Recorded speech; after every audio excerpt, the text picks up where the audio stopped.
virtues out of compassion for the sake of this assembly and all living beings.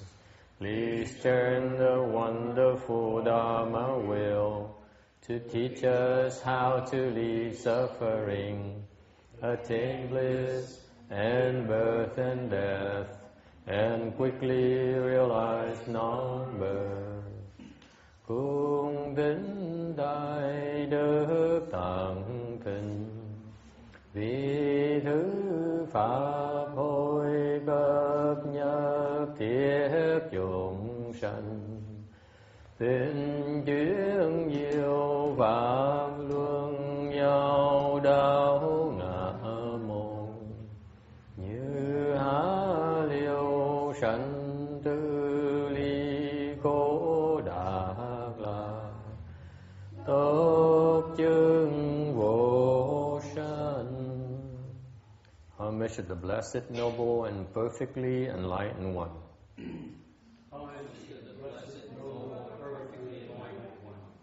Nam mô Sananto Suche Doye Ola Hodi Samyao Samputo Xie.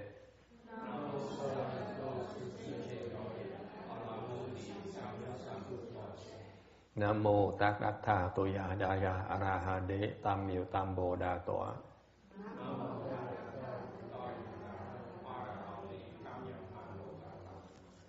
The unsurpassed, deep, profound, subtle, wonderful Dharma in 100,000 million aeons is difficult to encounter. Now that I've come to receive and hold it within my sight and hearing, I vow to fathom the thus come one's true and actual meaning.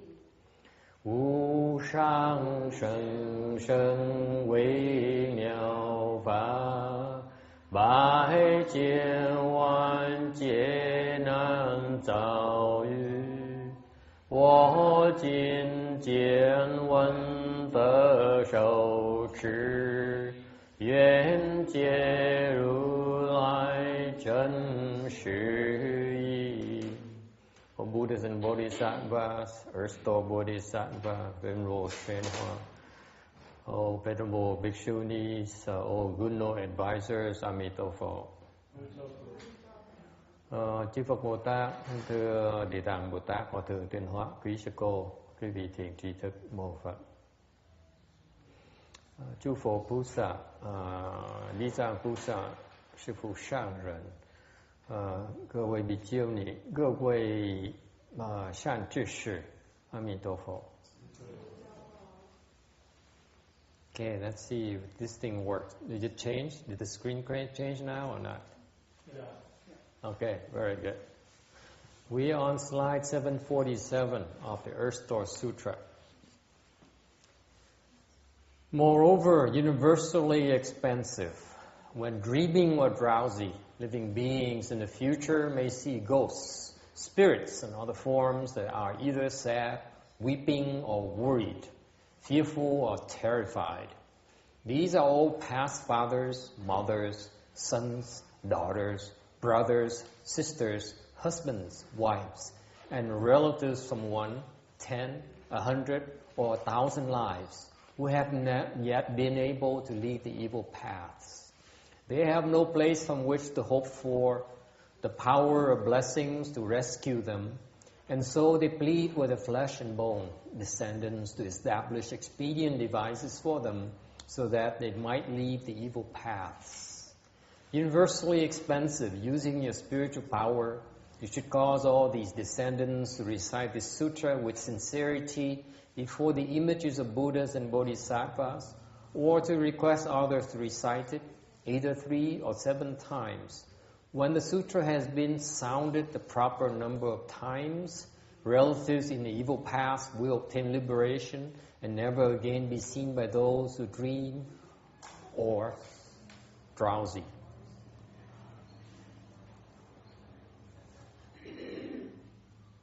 Lại nữa phổ quán, chư chúng sanh đẳng trong thời vị lai hoặc chim bao hay ngủ say, thấy các vị thần với các hình dạng buồn có, khóc có, rầu có, than có, sợ có, hãi có. Ấy toàn là cha mẹ con cái anh chị em hay vợ chồng quyến thuộc trong quá khứ 1 đời, 10 đời, 200 đời, ngàn đời hiện ở trong ác đạo mà chưa được xuất ly, không chỗ hy vọng tìm phước lực cứu vớt, nên báo kẻ xương thịt trong quá khứ, khiến lập phương tiện để giúp thoát ác đạo. Phổ quán, người hay dùng thần lực khiến quyến thuộc ấy biết trước tượng chư Phật Bồ Tát, chí tâm tự tụng kinh này hoặc thỉnh người khác tụng cho. Số lượng phải 3 biến hay 7 biến như vậy, nhưng quyến thuộc còn trong ác đạo, thể tiếng tụng kinh đủ biến chấm dứt thì được giải thoát, ngay đến mộng mị cũng không bao giờ còn thấy nữa.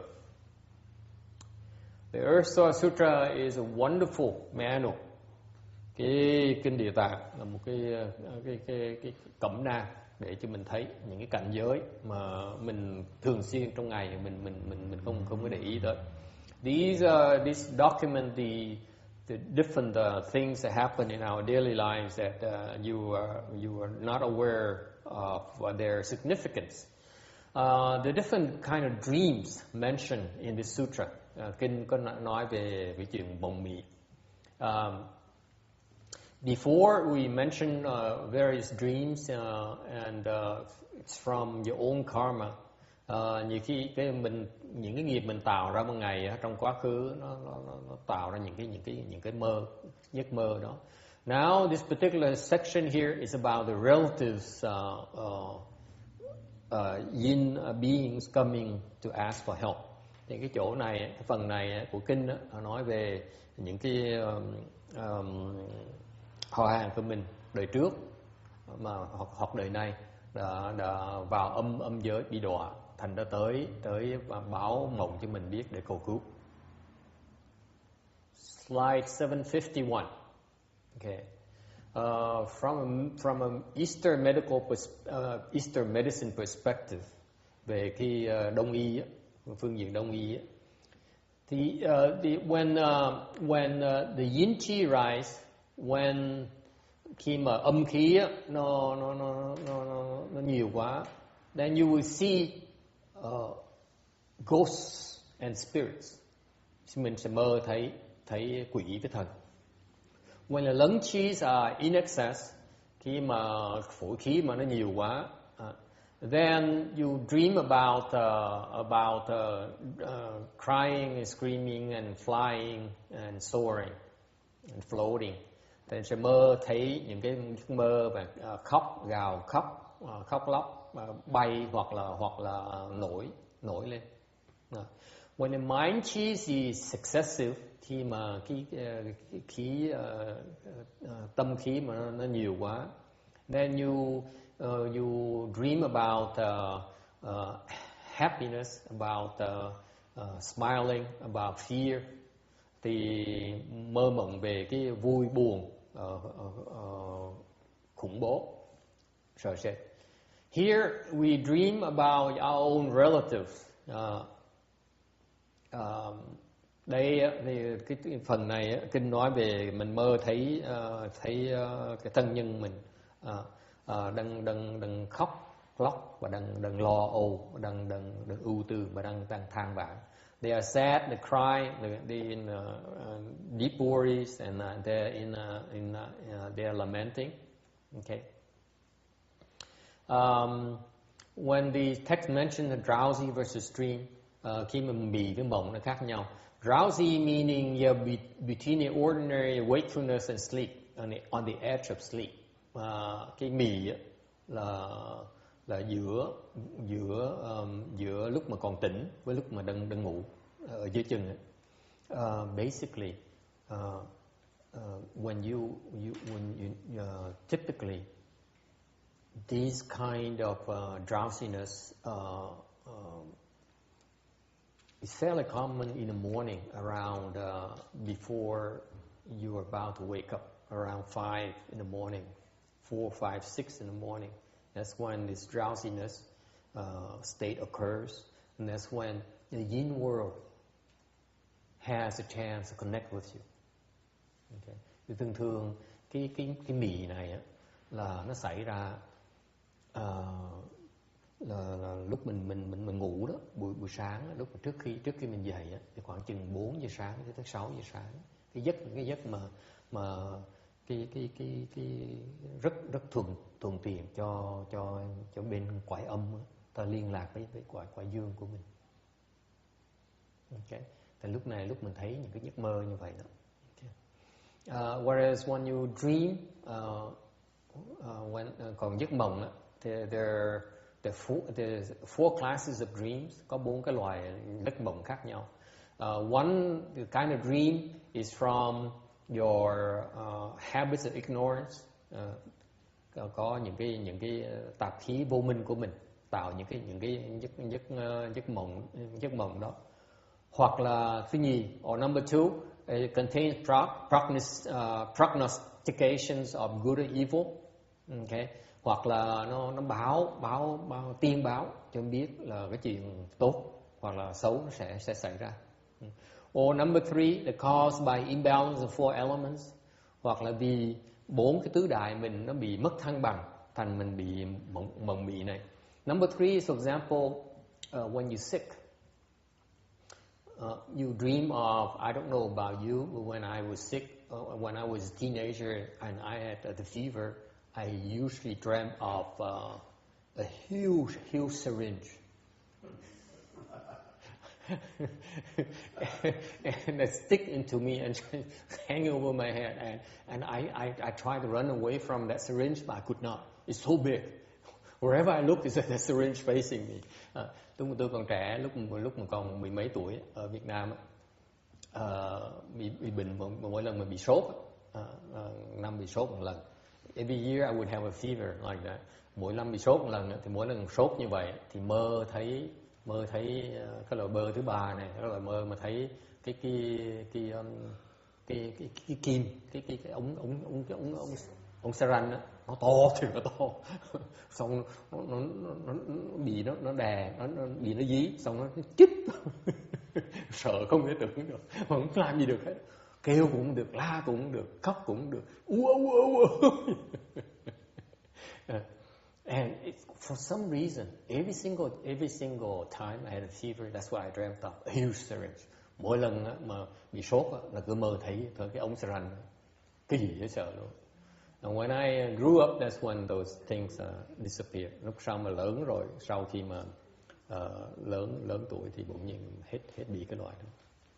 It's only for when I was a teenager.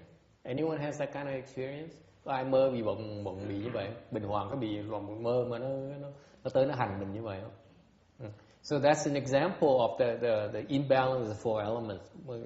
Cái tứ đại nó mất thăng bằng, mình mơ như vậy đó. Number 4, remembrance of past things. Là cái thứ tư, loại mộng thứ tư là mình thấy những cái hoàn cảnh cũ, mình nhớ là hoàn cảnh cũ. Okay. Nói cách khác là cái loại thứ tư này là nó từ ai là giải thích nó kéo ra. Basically, number 4, the fourth kind of dream is basically a retrieval from your eighth consciousness.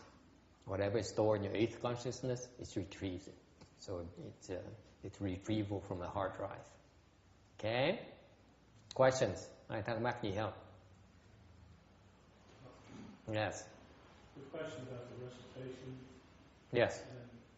So is that only for the benefit of relatives who are bothering you? Bothering us? Have a heart text go out. Excuse me. The ones that are asking for help or for all of them might need help all the way back there. Yeah, so what is the question?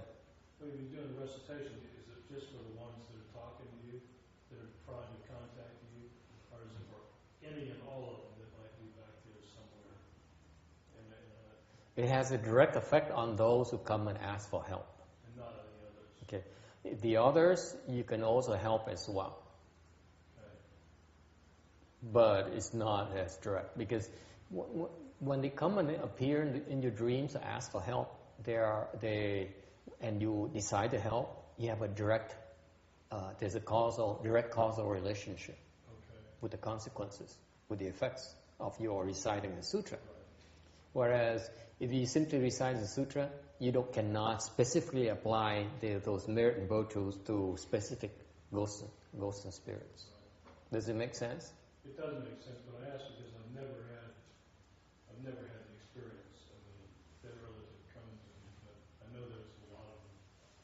Well, it's more common than you think. For example, the text here says that some of them are flaming green face. Cái chuyện mà mơ thấy quỷ nó mặt xanh này, or red hair, tóc đỏ này, huge mouth, miệng to thiệt to này, hoặc là răng hô này, hoặc protruding teeth, some weeping or wailing with runny eyes and dripping noses. Có quỷ thì khóc, gào thét, hoặc là nước mắt chảy, hoặc là nước mũi chảy. Some in forms of friends and relatives, okay. Có thể là giống như người họ hàng bà con là bạn bè mình đã gặp, okay. Some ghosts are the parents and relatives from past lives. On 754.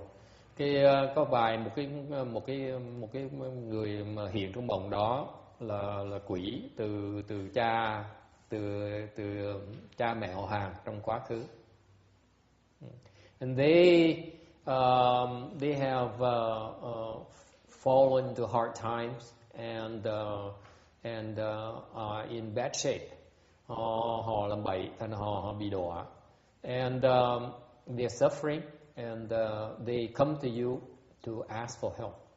Họ đang khổ sở, dễ sợ, họ tới họ cầu cứu mình, xin mình giúp đỡ. That's why the Buddhists have the custom of reciting sutras to benefit to benefit them. Thành bên Phật giáo mình có cái phong tục là tụng cái loại kinh này để giúp đỡ cho họ. And when you recite the sutra here, they receive the merit, and this according to the way it is described, and they receive merit and virtues, and they can obtain liberation. Hoàng cái pháp như theo cái kinh là mới diễn tả ra thì giúp đỡ được họ được giải thoát. Okay. Now I know that amongst you there are a few who have such dreams. Tôi biết là trong quý vị có một số người đã từng có mơ thấy họ hàng của mình. Some of you have dreamt of your past parents and ancestors and relatives, right? Okay. I will tell you one recent example. Ví dụ như có tôi có thể kể lại quý vị một cái câu chuyện, một cái ví dụ mới xảy ra gần đây. Recently, one of my disciples, có một cái đệ tử tôi tới nói rằng là mơ thấy ông thần đã qua đời hơn 10 năm rồi. Okay. She dreamt of her father who was deceased 10 years ago, and her father looked very unhappy. Thấy ông thần mà ông thần khổ sở lắm, nói gì vui vẻ lắm. So she got a rebirth flag. Cái cổ mới thỉnh một cái bài vị vãng sanh. Okay. Remember, she often dreamt of him. Cô mơ thấy ổng đều. Xong mới thỉnh bài vị vãng sanh.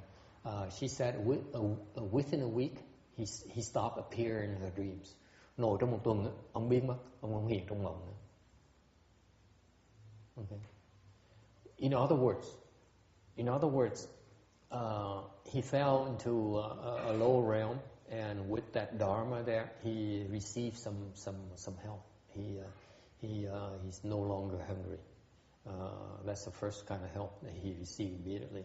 Thành ra nói cách khác là cái pháp vãng sanh mà bên Phật giáo mình có đó, cái bài vị vãng sanh đó là cái việc đầu tiên họ được á.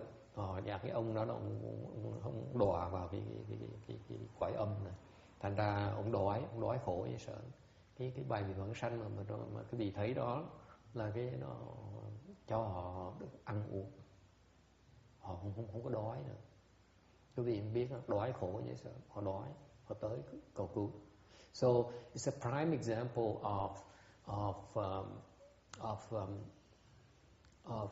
these past parents and relatives coming and asking for help. again, and then she said, the funny thing happened, and then a week later, xong tuần sau nữa, cái cô mới kể lại, tuần sau nữa có một cái nhóm người, một đống người mặt lạ hoắc tới cầu cứu. So a week later, a group, I mean a great number, a lot of people appear in her dreams and ask for help, and she could not recognize any of them, mà không nhận ra được ai hết. Okay, so basically, according to this sutra here, I don't know what those are, but according to this sutra, it would appear that those are the relatives of past lives. Okay, thì như kinh mới nói đó là những cái người đó, theo tôi nghĩ là những họ là họ hàng từ những đời trước đó. Họ biết tới cầu cứu nha. So they know and they came and asked for help. Okay? Questions, comments? Yes. In dreams, I mostly am a persona myself, and we're talking about seeing beings coming, approaching. Yeah. But mostly in dreams, I'm dealing with some sorts of inner myself. What kind of? I mean, I don't see people so much as different modes of the consciousness in the dream. Right. So I've never seen such a relative come to me. Maybe because they thought you have no compassion, you're not willing to help. From you, I'll take it. I'm serious about it. I'm serious about it because you see, they only come to ask for help because they think they have a chance to obtain help from you. Okay? For example, the particular disciple of mine, I happen to mention that your past parents or relatives may appear in the dreams, in a sad state, and asking for help. And she immediately, after the lecture, that very day, she came up to me and said, "What can I do for them?" Okay, so that's her immediate reaction. Okay, so it's somehow they know whom they could come and ask for help.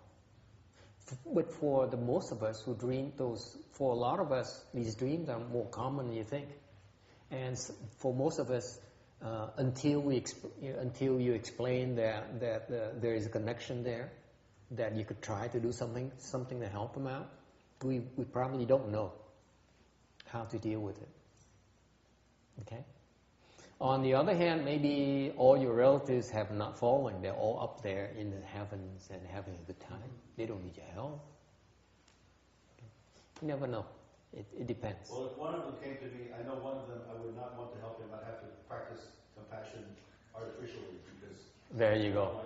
There you go. Yeah, I mean, some of them don't deserve any help. I agree. No, let me put it this way. This particular lady here, she's very, very attached to her family. And that's the handle. So they knew about that, this prior connection here, and they came and asked for her for help. And until she heard about the fact that they may have fallen into woeful states, and they asking for help, she didn't know what it meant. Okay. Ông này ông kể ông bao giờ ông mơ cái chuyện đó, tôi mới đùa ông đó là chắc là tại vì ông họ hàng ông nghĩ ông là không có lòng từ bi gì hết đó, thành ra không thèm tới hỏi, chứ hoặc có thể là họ hàng ông toàn là thăng tiên mà thành ra không có ai cần ông giúp đỡ. Thì thiệt sự là cái người đệ tử của tôi đó, nó rất đặc biệt là tại vì cái cô này cô rất là gần, rất thương ông cha mà qua đời lâu rồi đó. Thành ra khi mà nghe nói chuyện là có thể cần cầu cứu đó thì lập lên hỏi tôi ngay lập tức, hỏi là có thể làm gì được, tôi mới chỉ cách làm. Thì tôi cười ấy, là cái người này rất là quyến luyến với người họ hàng, thành những mấy họ hàng đời trước nó biết tới mà mặt lạ hoắc không nhận ra được ai hết. Mà nó đúng. Thế giới nó vui vậy đó, nó có nhiều cái chuyện như vậy. Cô đâu có biết đâu, cái chuyện đó có ai biết đâu. Về kinh điển, mấy kinh Địa Tạng đặc biệt cái đó, có kinh nào mới nói như vậy thôi, cho mình biết là nhiều khi có cái duyên để người ta có cái duyên người ta tới, người ta cầu cứu mình. Okay. Questions, comments? Ai thắc mắc gì nữa không? 755. You can, one way the sutra describes here, you can recite the sutra, okay? And if you can't, you can get someone else to do it for you. Thì như trong kinh này nói, mình có thể đọc cái kinh này 3 lần, 7 lần. Nếu đọc không được thì nhờ người khác đọc cũng được. It turns out that a lot of people, a lot of Chinese people I know recite the sutra every day. Có nhiều người tôi quen á, như người Tàu, người Trung Hoa tôi quen á, người ta tụng cái kinh là mỗi ngày. They don't meditate, they don't recite the Buddha's name, they only recite this Earth Store Sutra. Có người ta không có thiền, người ta không có tụng, không có niệm Phật, mà ta chỉ mỗi ngày ta thích tụng cái kinh Địa Tạng thôi. Hả? You don't need to memorize. You just read it. There's no need to memorize. Không cần thuộc lòng, chỉ đọc thôi. All you need to is to read it. You don't need to memorize it. And it turns out that she's been doing this. I know this person who's been reciting this sutra for years, for many years. Có một người tôi nghe kể chuyện một cái bà đó tụng kinh Địa Tạng này mỗi ngày, tụng ít nhất 3 biến, mà tụng lâu năm rồi, rất nhiều năm rồi. And apparently she has such a response from the sutra that every now and then she would dream of people asking her to recite the sutra to help them. Tại vì cái bà này bà có cái duyên kinh Địa Tạng, tụng lâu rồi, tụng rất thần rất nhuần, thành ra lâu bà có mơ thấy người ta mà hiện ra trong mộng, yêu cầu bà tụng kinh Địa Tạng để giúp họ. And then she would recite the sutra, rồi bà mới tụng kinh Địa Tạng. Okay? And then that being would then appear in the dream to thank her. Rồi xong bà tụng cái Địa Tạng xong, cái họ hiện ra mộng nói cảm ơn. Dễ sợ. So it really works, folks. It really works. Okay. So odd numbers 3 and 7 is the yang number, symbolizing breaking up of karmic obstacles in the house. Cái số lẻ là 3, 7 này nọ là số diêu, tượng trưng cho cái sự đập phá của những cái nghiệp chướng ở trong địa ngục để họ được giải thoát. Okay. 756, 756.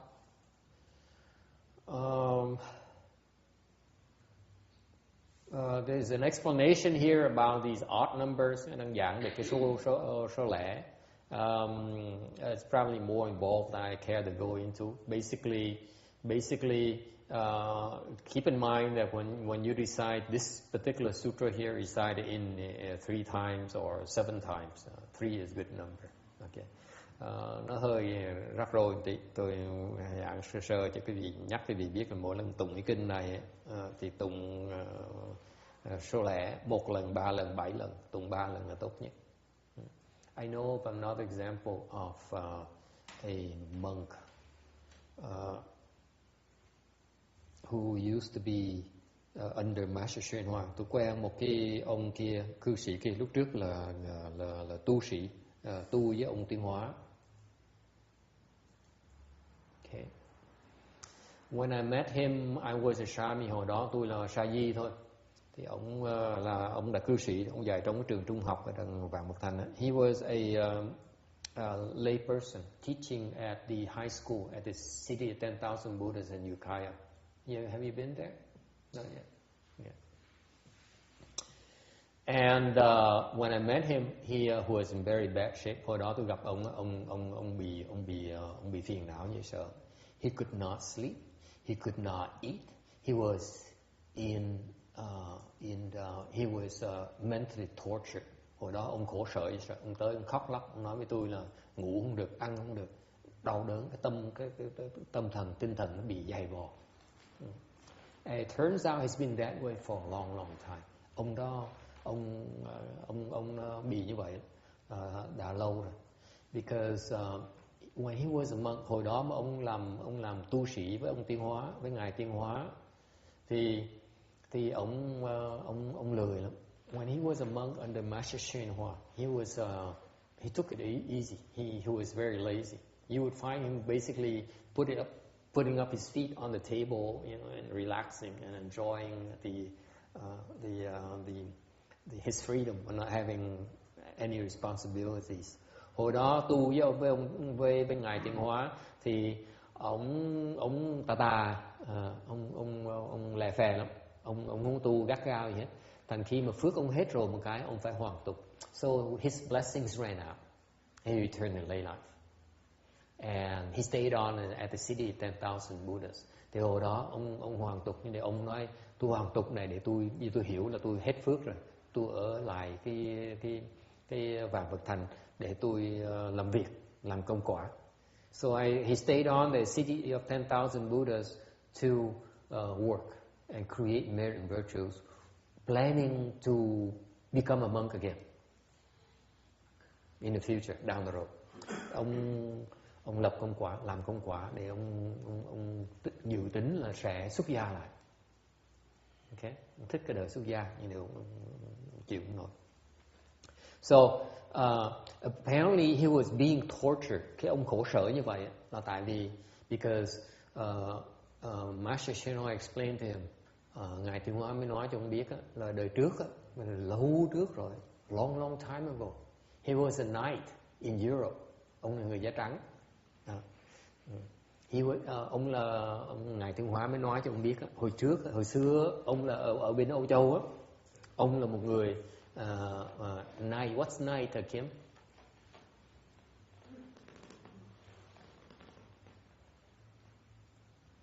Từ xưa bên Âu Châu có dòng hoàng tộc đó, hoàng tộc nó có những cái người kiếm sĩ, hoặc là họ đánh kiếm được, họ đánh giặc giỏi, thành được mấy vua phong tước, làm gọi là hầu, làm tước như vậy, có từng cái lâu đài của họ riêng, họ sống riêng như vậy. Thì hồi xưa ông này là một trong những người chư hầu của nhà vua, mà ông hành hạ 5 người đàn bà. Ông đối đãi với 5 người bồ của ông, với vợ ông rất là tệ. Hồi xưa là đàn ông với đàn bà này là sở vật của người đàn ông mà, thành ra ông khóa người đàn bà rồi hành hạ người ta. So back then he was a knight, and he mistreated 5 of his women, and very badly. And now those 5 women became ghosts, and they banded together to torment him. Thì ngài Tiên Hóa mới nói là bây giờ 5 cái bà đó bị đọa xuống, uất hận, bị đọa xuống, vì 5 người đó làm quỷ, thành ra họ súng lại, họ hành hạ ông này. Okay? So far so good. See, what's your name? Douglas. I'm not sure you it's a good timing about your timing here, because you step into ghosts and spirits kind of thing, thinking you're learning about Buddhism, that kind of thing. No. We just gossip here. Ông này ông tới tính học Phật pháp, té ngờ đâu bước vào giảng kinh tụng, nói chuyện tâm phào không, nói chuyện quỷ của chư thần không. Anyway, okay. So these 5 ghosts and spirits have a large spiritual powers, and they're really tormenting him. So he can't take it. Cái ông này, cái nghiệp ông nó nặng như vậy đó.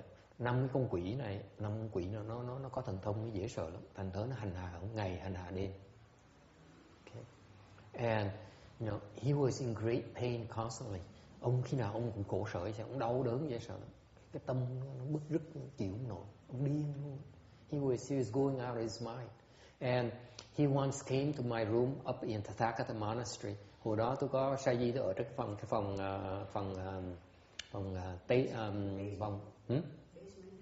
in the second floor where the monks stay. Hồi đó tôi ở trên cái Như Lai Tự, thì trên cái lầu thứ hai tôi có một cái phòng nhỏ nhỏ đó. Thành buổi sáng á, ông này công phu sáng mà xuya xong một cái là ông tới phòng tôi. So one day he after the morning ceremony he went to my room and explained why he's complained to me and said it hurts so much I cannot take it, I'm going crazy. Ông tới ông than phiền tôi, ông nói là nó hành hạ tôi quá, tôi khổ quá nên tôi chịu không nổi, tôi điên nữa, tôi đau đớn mà điên nữa. So we talked and then I said, have you tried this Dharma? Tôi mới thắc mắc, tôi nói, hồi đó không biết gì hết đó, mà nghe người ta nói cũng chỉ ra kia phương pháp để mà giúp người ta. Back then I knew nothing, and yet I dare explain it. I said, you know, there's a Dharma here, there's a mantra here, you should be reciting. Have you tried it? So I talked to him. I said, I don't know. I was so stupid because he's a disciple of Master Hsuan Hoa.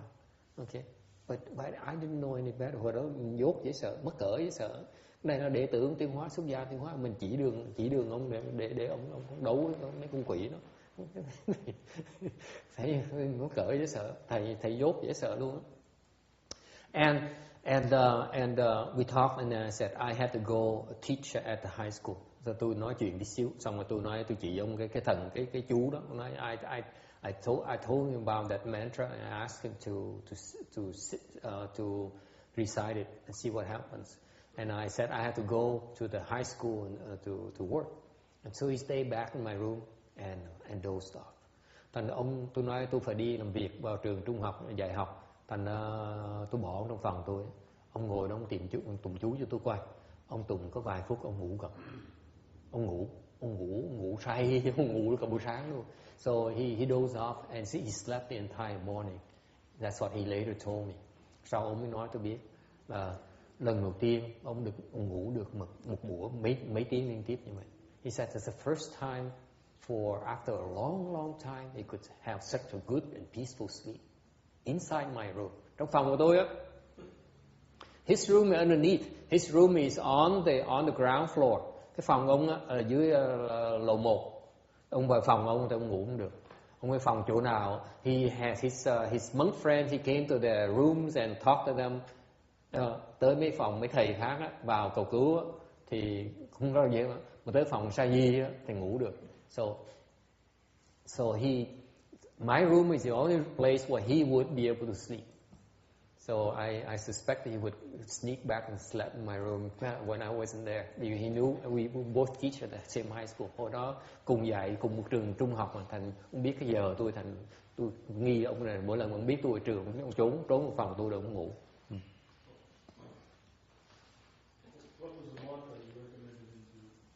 It's a Shranga mantra. Part of it. There's a part of the mantra where you can do that. But apparently he recited that and it didn't work either. tôi chỉ ông cái pháp mà thủ lăng nghiêm, cái phần pháp thủ lăng nghiêm để trị mấy cái này mà ông Tùng nó cũng vậy thôi, không nhầm chứ. So what happened? Cái việc gì xảy ra? What do you think? He was cured somehow.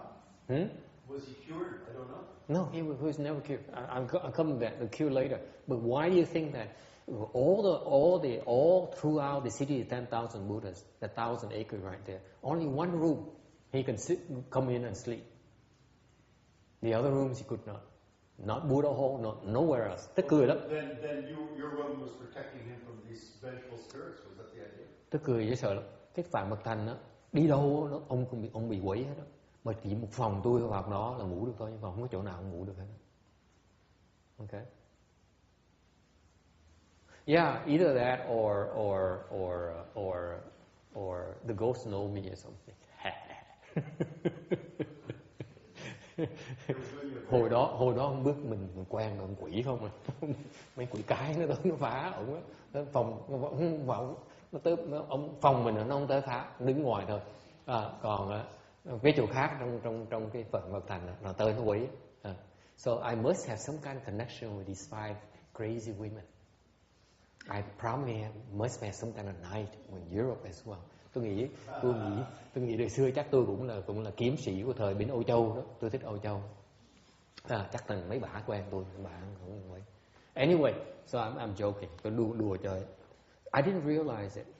Back then, I didn't realize that there's some connection because you know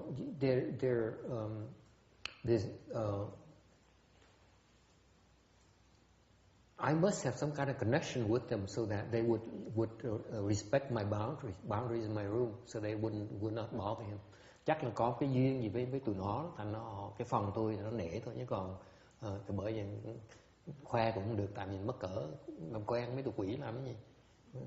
Thành kể chuyện cho vui thôi, chứ còn không có gì mà khoe được hết. Quỷ thôi, khoe làm gì. But anyway, it's funny. These things are real. You know, these beings. And then later on, he became, after a while, he became normal. Sau một thời gian, ông bình thường lại. You know what happened? Would you like to know what he did to become normal again? Quý vị muốn nghe cái pháp mà làm cho ông bình thường lại được không? Muốn không? Yes, sure. Muốn không? Anyway, ai muốn không? That's right. 3 times. Ông tụng cái kinh này 3 lần. Mỗi ngày ông tụng 3 lần. Thiệt ra là ông tiêu hóa ông chỉ rồi mà ông không chịu làm. Cái thần quỷ nó không chịu làm. Ông lười, không chịu làm. See, I think Master Shen Hoa told him already, but he wouldn't do it. He didn't take it seriously. And later on, he came to Long Beach Monastery. Sau đó ông được gửi tới Long Beach, chùa Long Beach. Thì ông bắt đầu không có chuyện gì làm, mới nhớ lại ông nói bắt đầu ông tụng kinh Địa Tạng ở chùa Long Beach 3 biến một ngày. Lúc đó thầy Hiện Trường với mấy chú tiểu ở đó, ông tới đó ông giúp một thời gian. So he was there with them for a few months, and in Long Beach Monastery back then we were cultivating. Hồi đó là chúng ta cái chùa đó chùa luyện công. And the environment was proper for him. Approach was just right for him to cultivate. Hồi đó ở Vạn Phật thì ông lè phè, còn tới chùa Long Beach không có chuyện làm, phải tu thôi. Ông bắt chước theo từ tu. Thành ra ông mỗi ngày ông có chuyện làm, ông nhớ là ông đọc cái kinh Địa Tạng 3 biến một ngày. So every day he would recite the Earth Store Sutra 3 times. Okay, and he became normal again. Mà bình thường lại, dễ sợ không? Thủ lăng nghiêm thì không có hiệu quả. Remember, no effect with Shurangama mantra. But this sutra here works. Dễ sợ không? Chú lăng nghiêm á, không có hiệu quả. Mà kinh Địa Tạng có hiệu quả. Okay? So that's why we have 84,000 different Dharma doors. Bởi vì mình có 8 vạn 4.000 pháp môn khác nhau. His affinity is not with the mantra. Ông đó không đủ điều kiện để mà tu để luyện chú. Cái duyên ông là với cái kinh này. He has much greater affinity with this sutra here. So from then on, for months, he would recite this sutra 3 times a day, without fail. Từ đó, một thời gian sau đó, ông mỗi ngày ông tụng 3 biến, cái kinh Địa Tạng 3 biến. Không ngày nào mà không tụng. Okay? Questions? That's this example to show you that really this sutra really works. Ví dụ cho quý vị thấy và cái pháp này nó thiệt sự nó có hiệu quả rồi, không phải nói chuyện khơi đâu nha. Okay. And then if you using this Earth Store Sutra Dharma here, you can obtain liberation, được giải thoát. Cái pháp Địa Tạng được giải thoát. leave the evil path, born to human or God's realm, thoát ly được cái ác đạo, sanh vào cõi người hoặc cõi trời, draw near the three vehicles, sagely paths, thân cận được cái tam thừa, and they obtained liberation and no longer bother texting his dreams. Họ được giải thoát là không cũng làm phiền ông người Mỹ này trong cái giấc mộng nữa. Okay, questions? 758. Moreover, universally expansive in the future, lowly people, bondsmen, serving maids, and others who are not free may be aware of their past deeds and wish to repent of them and to reform. They should gaze at and worship Earth Store Bodhisattva's image with a sincere heart for 7 days and recite his name a full 10,000 times. When the current retribution ends, they will be born into wealth and honor, and throughout thousands of tens of thousands of lives, they will not pass through any of the sufferings of the three evil paths. Lại nữa phổ quán trong bì lai, trong những kẻ hà tiện đẳng, hoặc tôi, hoặc tớ, cho đến những người không có tự chủ, giác thức nghiệp cũ mà muốn sám hối, thì hãy chí tâm chiêm bái hình tượng Địa Tạng Bồ Tát, cho đến trong một tuần, niệm danh hiệu Bồ Tát cho được vạn biến. Thì những người ấy, hết quả báo này, trong ngàn vạn đời sau, từng sinh dòng tôn quý, không còn trải qua ba ác đạo khổ. Why are we born into lowly stations? Tại sao mình sanh vào những cái dòng hạ tiện? The five basic reasons for birth into poverty. Có 5 cái lý do căn bản mà mình sanh vào cái bị hạ tiện. Number one, arrogance. Thứ nhất là ngạo mạn. Không phải chỉ ngạo mạn không, mà ngạo mạn nhất là ngạo mạn đối với cha mẹ mình. In particular, towards our parents. Okay. Number two, thứ nhì, obstinacy, cương trường. You're not respectful towards teachers and elders, and refusing to listen to them. Không cung kính sư trưởng và không nghe lời họ. Okay. That to me seems to describe almost all of the kids I see now in the high schools. Cái này như là phần lớn những cái người trẻ em trẻ tuổi bây giờ ở trong trung học là đều như vậy hết. Isn't that right? I would say it's true. They don't listen to teachers, they don't listen to elders. Không nghe lời sư, không nghe lời trưởng. Có vậy không? It's funny, in Asian culture, one of the first few lessons we teach our children, the young generation, is respectfulness towards the elders, okay, and the older people. Not the same kind of emphasis on the Western culture. Am I correct? Very much. I mean, in America, obviously, it's different than other Western countries. But America's, we're based on newness and reinvention, and that's there's a feeling that the old people don't have it right, and some new doctrine should come out. Yeah, but your ancestors came from Europe, where isn't that the case in Europe, where they teach children to respect the elders, or not? More than here. Yes, more than here. More than here. This is not a traditional society here. Yeah, that's true. It's always creating itself anew. Yeah. Cái bên xứ này nó khác với bên Việt Nam, thành cái bởi khổ lắm. Mấy gia đình Á Đông mà người ta có con cái còn trẻ tuổi ở đây, cái sự giáo dục nó phiền phức lắm. Họ thiếu cái sự kính trọng. Tôi thấy cái thiếu kính trọng đáng tiếc. To me it's pitiful because I see kids in colleges. That's when I first came to this country. I see more people in colleges and universities, and their attitude is just they're not respectful enough towards the teachers. nhất là tôi vào đại học thấy mấy người trẻ vào khoái đối với thầy á, không có được cái sự kính trọng, hoặc là lễ phép. You must remember that we were not respectful toward the King of England in this country.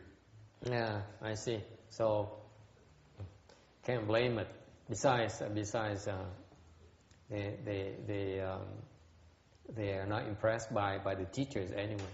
Thiệt ra họ nhìn mấy ông thầy họ cũng không có gì mà ghê gớm đó, họ không có để. Number 3, lack of diligence. Okay, meaning you don't follow the rules. And particularly not honoring a triple jewel. Thứ ba, phóng túng, mà không theo lề luật, nhất là không tôn trọng tam bảo. Number 4, thievery, ăn cắp. Okay, ăn cắp. Okay, which describes most of the business people. Am I touching any soft nerves here, Randy, being a businessman? No, I wish I had MBA instead. No, yeah, we excel. MBAs, they excel at stealing. Yeah, Wall Street. I don't want to mention that WS thing there because I want to get in trouble. Get a job at Goldman Sachs. Yeah, it's amazing how they excel at ripping people off, and as long as they're not caught, then it's called success. Cái khổ là cái đồ ăn cắp này là trong cái xã hội này, trong xã hội bây giờ thời buổi này là mình có quyền bịp người ta, quyền gạt người ta, mà trừ phi mà mình bị bắt thôi á, bị bắt quả tang thôi á, mình gạt người ta được mà không bị bắt á, cái đó gọi là sự thành công, gọi là giàu sang, gọi là phú quý. So that's called success. That's called riches. That's called success story.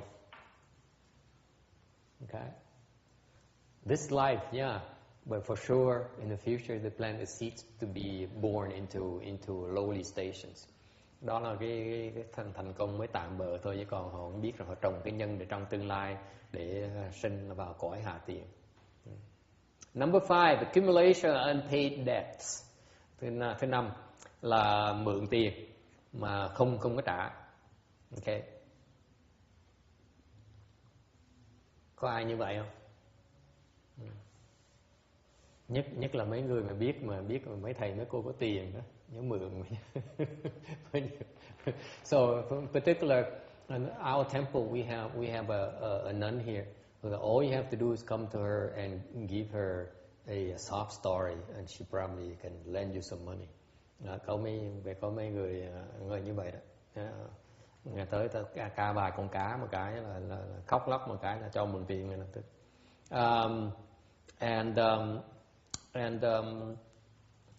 It turns out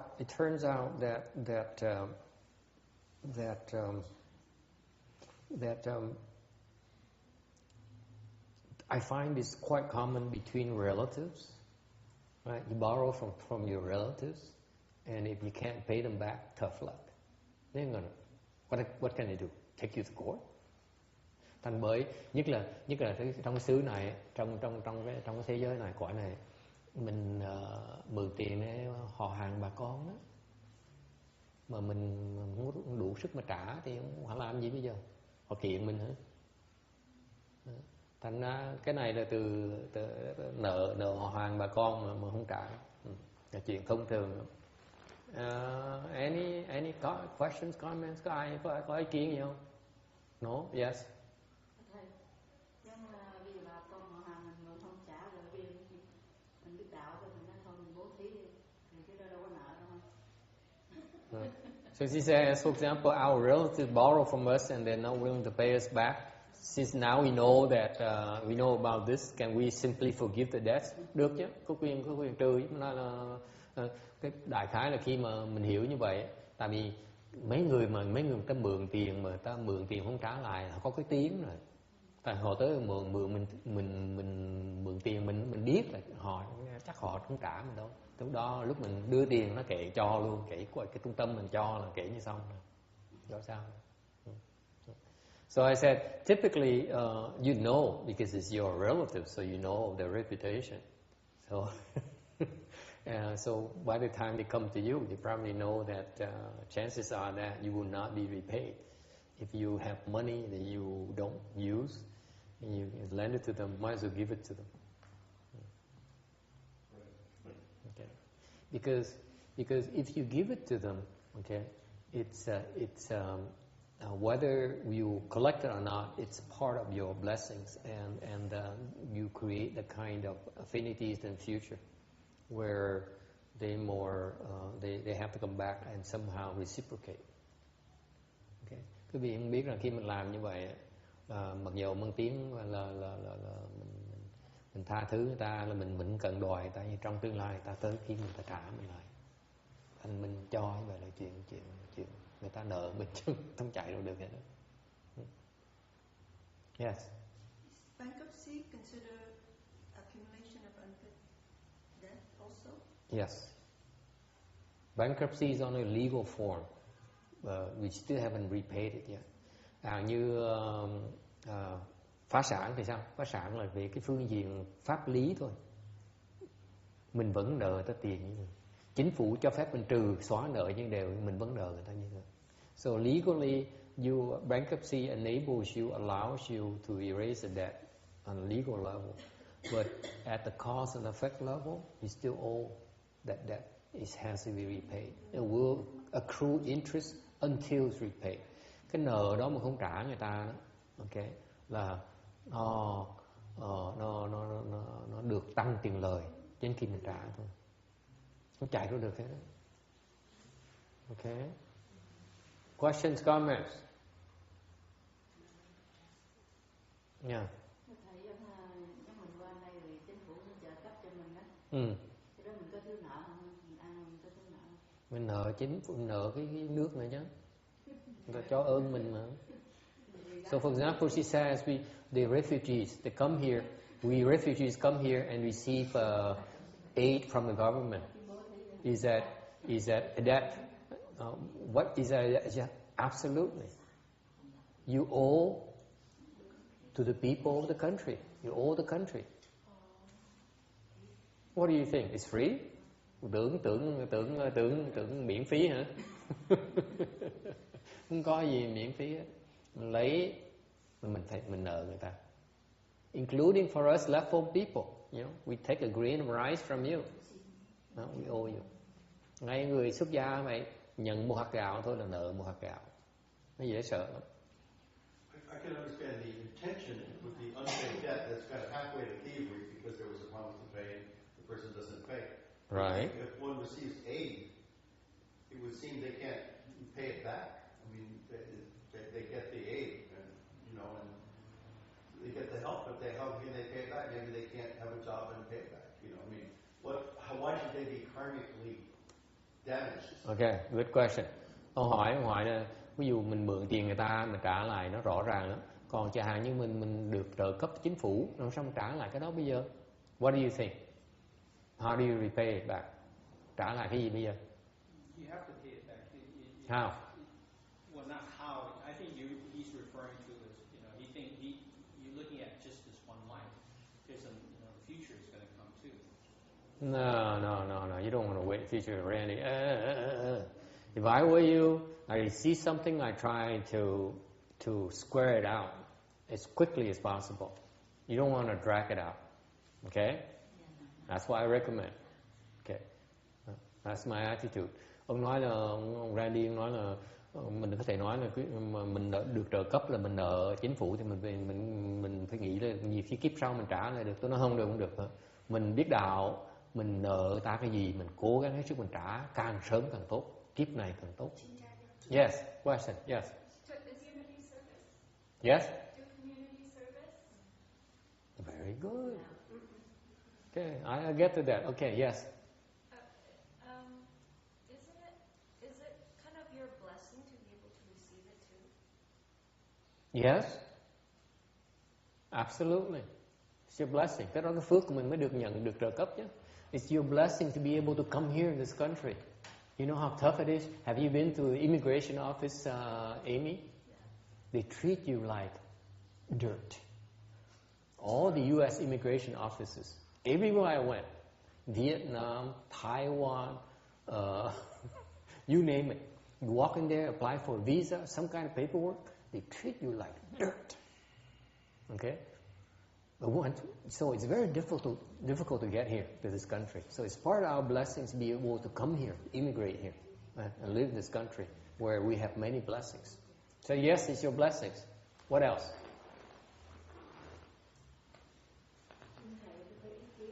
Giống như mấy người già, chính phủ nó trợ cấp mấy người già, đã tiền già, rồi vậy nó cho nó mỗi tháng là ăn hết mỗi tháng, rồi làm sao kiếp này sao có tiền trả lại ông thầy?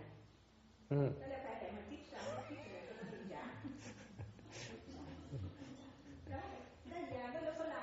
Okay, now this point is close to home. She says, what about the older people who receive Social Security? They can't work anymore. How are they going to repay it back? Mình quỵt. Mình vãng sanh cực độ, Tây phương cực lạc xong mình quỵt.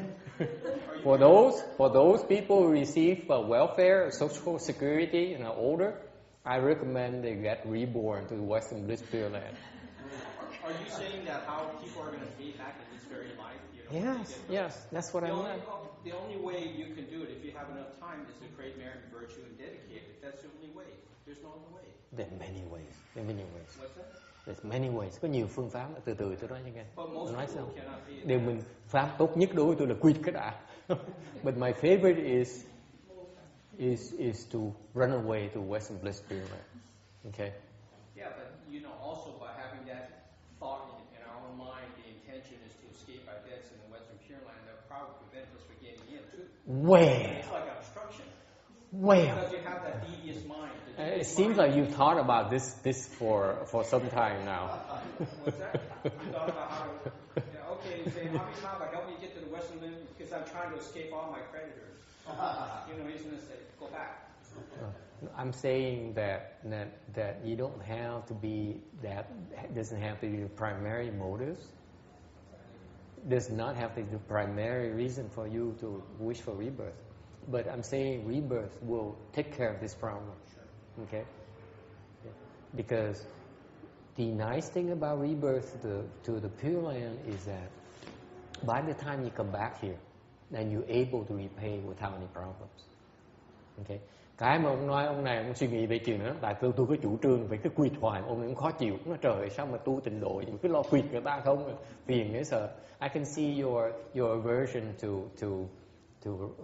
declare bankruptcy and running away from these obligations, financial obligations. But that's only in a sense of expediency. Điều tôi nói cái đó là tại vì tôi chủ trương là đi vãng sanh cực lạc á, tây phương cực lạc á. Thứ nhất á, là mình không cần phải trả lại cái kiếp này. Khi kiếp sau khi mình tu bên kia mà xong rồi mình trở về mình trả một cách dễ dàng. Đúng không? So that's the exception. You can pay it down the road, pay it back down the road because you want to pay it back. Tại trong tương lai khi mình có sức rồi á, mình muốn trả lại người ta, muốn đổ quỵt người ta đâu. Okay. Tạm thời mình quỵt tạm thời thôi. So it's only we temporarily suspend the debt for a while. That's all.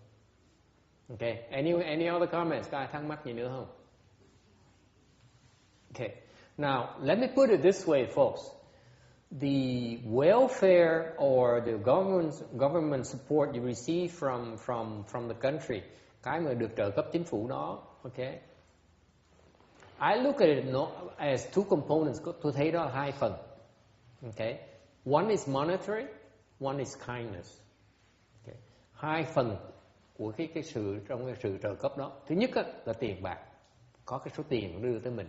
Thứ nhì có cái sự từ tâm ở trong đó, cái lòng tốt ở trong đó. Mình phải trả hai cái đó. When you pay them back, you have to pay both sides, both aspects.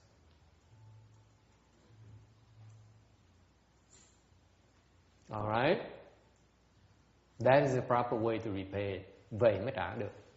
Because if you only think about making money and paying back, in terms of making, let's say you pass away and you leave your inheritance, give a lump sum money to the IRS or the government, that's not enough. Và nếu cái vị mà qua đời mà nói bây giờ tôi qua đời tôi nhớ ơn, tôi trả ơn lại chính phủ bằng cách là tôi để gia tài, một số tiền trong gia tài tôi trả lại cho chính phủ đó, chưa đủ. You still have to repay the kindness, otherwise you still owe them. Không trả cái lòng tốt đó, mình vẫn nợ ta như thường, chạy không được. So you owe the kindness to the countries. Mình nợ cái lòng tốt của cái nước này, mình phải trả cái đó. Đồng ý không? You agree with or not? Okay.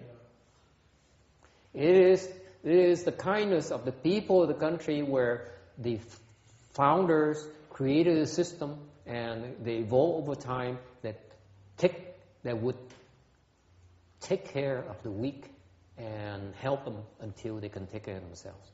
That kindness that we need to repay. No two ways about it. Cái hệ thống của nước này ở cái chỗ nào đó mà cho mình cái phương tiện để giúp đỡ những người ta khó khăn, để đến lúc những người ta đủ sức tự lực, thì cái đó, cái lòng tốt đó là cái mình phải trả lại. Mình không nên chạy cái đó. Okay. That is the basis of humanity. Cái đó là cái căn bản của con người. Người ta tốt với mình phải trả lại người ta cái lòng tốt đó. The basis humanity, folks, is that when people are kind to you, you have to repay it back in kindness as well. Cái căn bản của con người, khi người ta tử tế với mình phải trả lại cái lòng tốt đó. Nếu không trả lại, mình không xứng đáng là con người.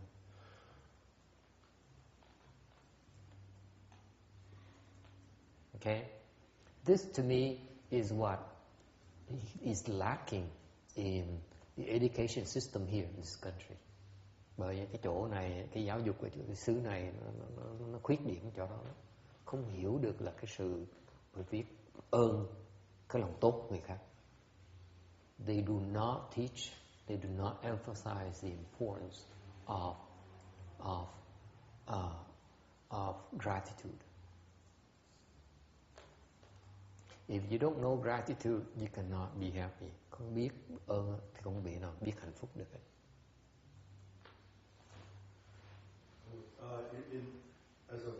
Having gone to the educational system, gratitude, I would think, is a spiritual fact, a quality, and the schools would not even want to deal with it.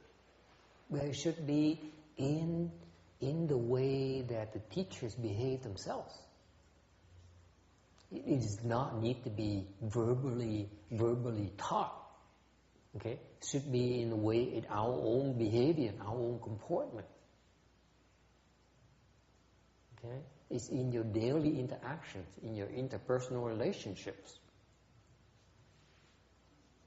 Okay, that's not being taught. We only emphasize the concrete, measurable things.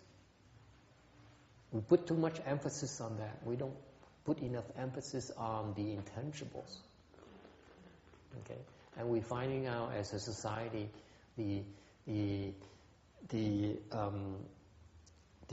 excessive emphasis on the tangibles make us very unhappy, make us very, very sick, ultimately.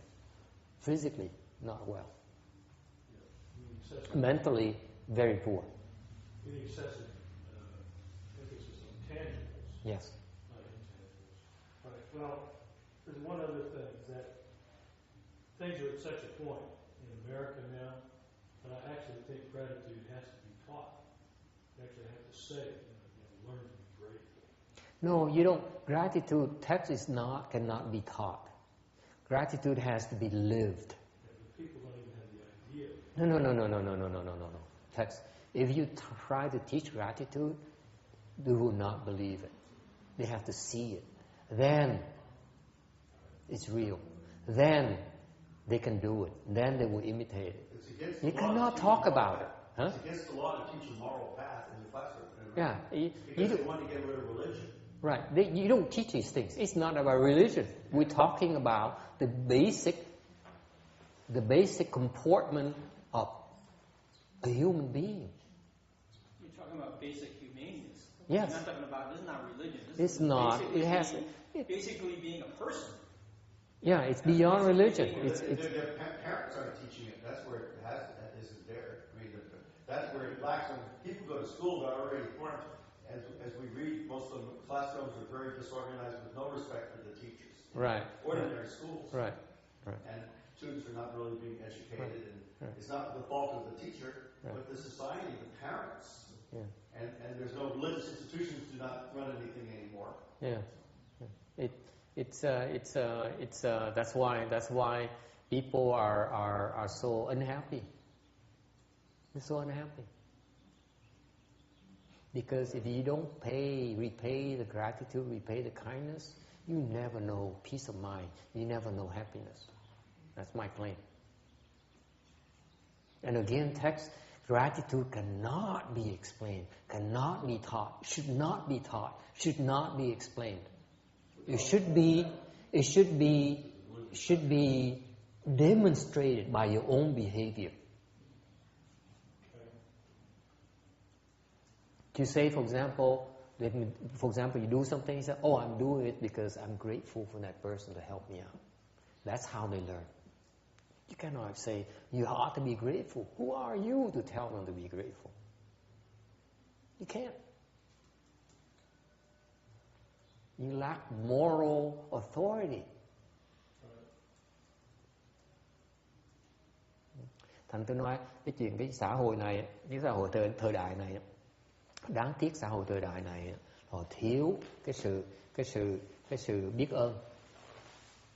Và nếu mà quý vị mà không biết ơn á, thì quý vị cuộc sống quý vị rất là nghèo nàn, và quý vị sẽ không bao giờ biết hạnh phúc là cái gì hết.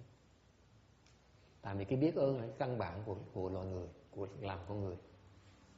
Cái này không phải là có tôn giáo, cái này chỉ là căn bản con người thôi. Con người là phải biết ơn. Yeah.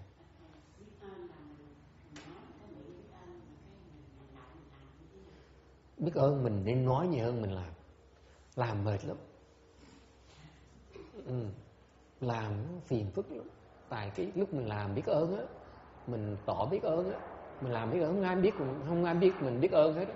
Mình nói nó dễ hơn. Mày đồng ý không? So she says there's a difference between doing expressing gratitude versus being grateful. Okay, in action. I said that's why it's much easier to talk about gratitude and to express gratitude instead of acting in gratitude. Okay, because when you act in gratitude, no one knows. Khi mình hành động vì hành động để mà trả ơn người ta, không ai biết hết á, khổ lắm. Thành mình nên nói, tôi làm này để tôi trả ơn người ta, mình kể công, thì càng ngày mình càng ít cần làm hơn. Thì cô đồng ý không? Đúng đó. Tôi đùa mà chơi đó. Cái biết ơn là khổ lắm. Bởi cái ông này ông nói tại sao tôi dạy là biết ơn được. Tôi nói biết ơn là không có dạy được. Biết ơn mình làm chứ không phải mình dạy. Tại mình dạy mình chỉ nói thôi. Mình nói là mình không đủ cái đạo đức để mà nói cái lời đó nó xứng đáng để người ta tin mình được. Mình phải làm người ta thấy mới có giá trị. Thành cái dạy người ta biết ơn là bằng cách dạy bằng hành động, và dạy bằng lời nói. Mình chỉ làm thôi, mình trả ơn người ta thôi. Chẳng như quý vị nghĩ chứ coi, cái xứ này người ta mình dân tị nạn vào đây một cái, người ta cho mình tiền tị nạn, ta trả tiền mình đi học tiếng Anh, ta trả tiền giúp cho mình học cái nghề, ok? Trả tiền giúp mình trả cái một số tiền giúp mình ở mua thuê nhà, tiền thuê nhà, tiền mướn nhà, ok? Cái ơn người ta cho ta đâu có thèm kể mình đâu. Ta đâu có thèm nói là mình làm ơn cho mình đâu. Đằng này mình mới làm ơn tí mình bộ ba mình kể người ta, ôi trời tôi là làm ơn với người này, tôi giúp người này, tôi trả tiền cho nó đi học đại học đó, tôi mua đồ ăn cho nó ăn đó, tôi mới cho nó tiền để nó tiền túi nó mỗi tuần nó cho cái tiền túi nó, làm một tí xíu mà khoe tùm lum la hết. Đó đâu phải là làm ơn, đó là khoe khoang. Làm ơn thiệt sự không ai biết hết đó. Giống như trợ cấp này, trả tiền cho mình sống thôi, mới gọi là ơn nhé. So the gift of kindness is done without listing it out, without telling you that. It's just like when I explained to them in Vietnamese, when the immigrants who come to this country receive so much in terms of kindness, not only in terms of money, but in terms of training, in terms of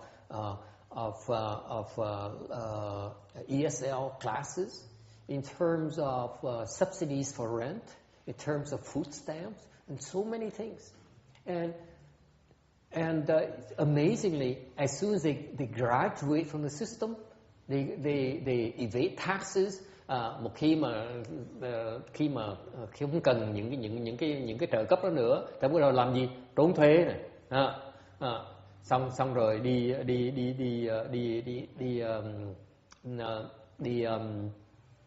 điệp quyền khác. So it's hardly an act of repaying the kindness that you receive from this country. Thành mình những hàng người đó người ta không biết cái ơn mà đã thọ nhận từ cái xứ nào rồi, thì thấy nghèo nàn, cuộc sống nghèo nàn quá. I feel for them. I feel sorry for them. Okay. Yes. Isn't that what's called human nature? I mean, the people that are religiously aware are very few in any society, and everyone is usually wanting what they can get, and maybe they well mean, but they want the money for something else. Isn't that the way it works? In most countries, they just steal and they, everywhere. I mean, it's what people do. Yeah, what people do. People are not grateful on a big social level. Yeah. They think it's their right. I mean, their birthright. Yeah. Or their immigration rights. Well, they don't want to do it. I mean, they have other uses. So but just how people are, is what I'm saying. But you see, definitely, when the system is created, it's not for the sake of telling you or teaching you about gratitude, right? It's about, that's what we do as a country, okay? Whether you're grateful or not, doesn't matter. We still do it anyway, okay? That's the beauty of the system, okay?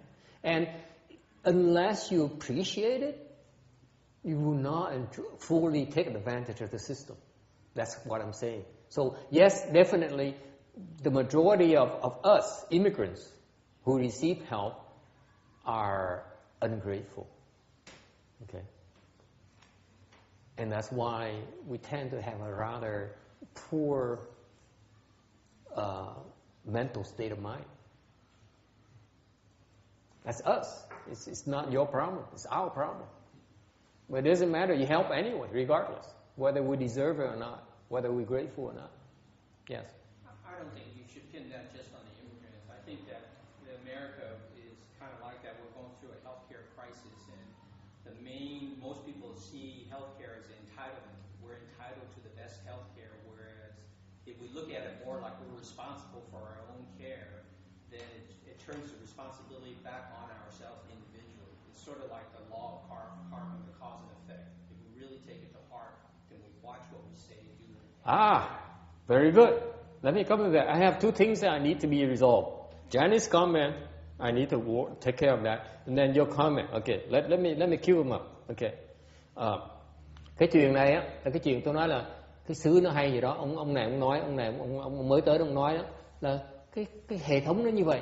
Người ta tới, ta xài xể cái hệ thống xong, người ta phủ tay ta đi thôi, đó là chuyện thường. Con người nó như vậy. Tôi nói đương nhiên tôi đồng ý như vậy. Bởi vì cái hệ thống nó hay, và nó hay ở chỗ là nó sẵn sàng Cho phép mình phủi tay đi, cho phép mình không cần biết ơn, nó vẫn giúp mình như thường. Bởi vì hệ thống mới hay. Còn hệ thống mà làm ơn mà phải kể ơn rồi xong phải đòi mình phải trả ơn lại, thì hệ thống nó quá tầm thường. Thành ra nếu con người mà không biết ơn á, thì tôi nói những cái người đó cuộc sống nó rất nghèo nàn. So, bởi vậy phần lớn của những người mà di dân ở đây mà họ không biết trả cái ơn đó, cuộc sống họ nghèo nàn dễ sợ. Ok? Yeah.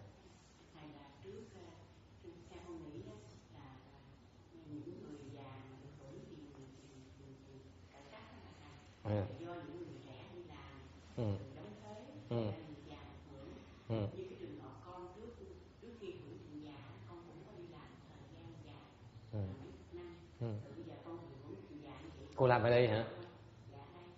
Tức là cô SSI đâu phải SSA.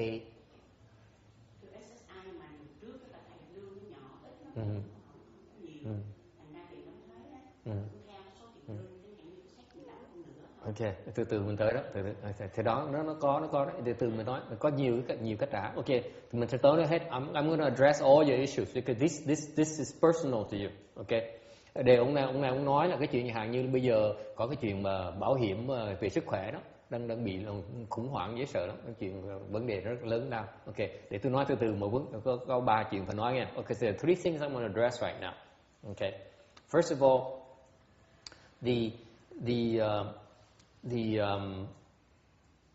repaying of the kindness. Thứ nhất phải trả lại cái lòng tốt người ta, phải trả một cách nào? Okay? You repay kindness with kindness. Mình trả cái lòng tốt với lòng tốt, cách duy nhất thôi. You have to use the same currency. Okay? You can't repay kindness with evil. Mình không thể nào trả cái lòng tốt bằng cái lòng ác. Đồng ý không? Okay. So you're kind. You return the kindness to the country. Mình phải trả lại cái lòng tốt với quốc gia này, với cái lòng tốt đối với quốc gia này, mình trả lại người ta. Agree? Okay. So how do you do that? Community service.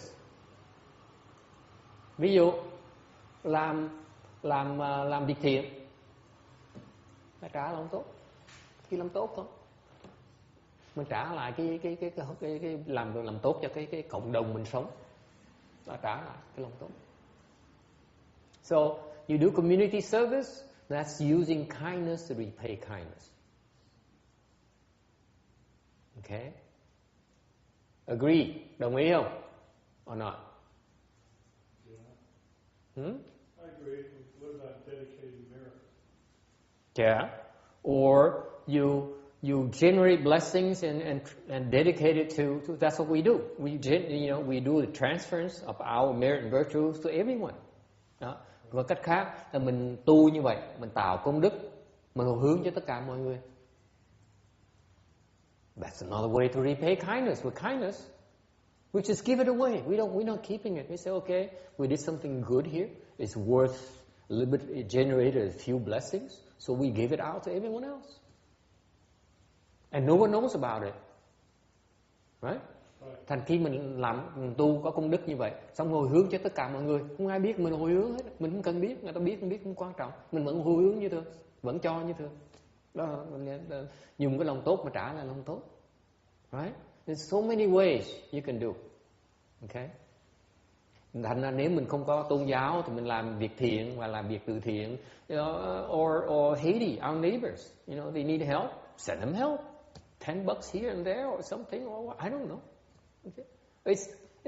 It's being kind. So in general, you repay kindness by being a kind person. Thì nói cách khác, mình trả lòng tốt một cách nào? Mình thành người tốt. How else are you going to repay the kindness? That you owe your wife, that you owe your neighbor, you owe your brother, you owe your teacher. It's just too hard to say and say, oh, see, today I owe tax for act of kindness, and then Douglas here who came and listened to us, and then Randy helped out and at the temple, that kind of thing. I don't have time for that, right? It's silly. So the best way to repay kindness is what? To being kind yourself. Thành ra ai mà có thì giờ ngồi mình tính toán bữa này nợ bác thân hương tại bác đem đồ ăn tới, bữa thằng chùa phải nợ bác cái đồ ăn, xong cái người kia là trời mưa mà phải lò mò tới đây mà nghe nhận pháp, đó là nợ người ta. Mình đúng, mình có nhỏ nhen như vậy, mình trả cái nợ bằng cách nào? Mình trả nợ bằng cách mình thành cái người tốt, mình tốt lại tất cả mọi người. So you go towards everyone. That's the best way to pay the kindness. Cái đó là cái phương pháp mà tốt nhất để mà trả lại cái nợ, cái ân tình đó. Chỉ làm người tốt thôi. Become a good person. That's all we have to do. Be good, do good. Làm tốt, làm việc tốt. Người tốt, làm việc tốt, chừng tốt. That is Mahayana. Đó là đại thừa đó quý vị. Không phải giác ngộ chứ cô ơi, giác ngộ còn lâu lắm em ơi. Còn lâu dễ sợ lắm. Giờ phải làm tốt trước cái đó.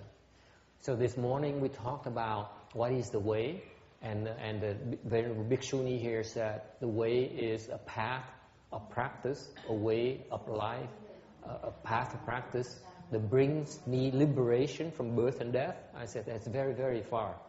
Okay, you start with being kind, being good. Okay.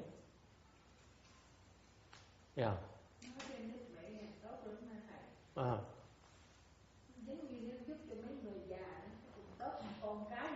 Tốt hơn con cái nữa. Con cái nó còn so đo tính toán. Mình không có cần kiếm nào hết trơn. Con cái nó mình nuôi tới nó lớn nó đi làm ăn nó thành tài nữa. Một tháng chị đòi 500 rồi nó không chịu đâu. Tôi biết. Đúng rồi. Tôi nghĩ là trong tôi đồng ý với bác. Tôi nghĩ là trong tương lai tôi sẽ hỏi đệ tử tôi một đứa, tôi xin một người đệ tử tôi một đứa 500 mỗi tháng thôi, tôi phải pay.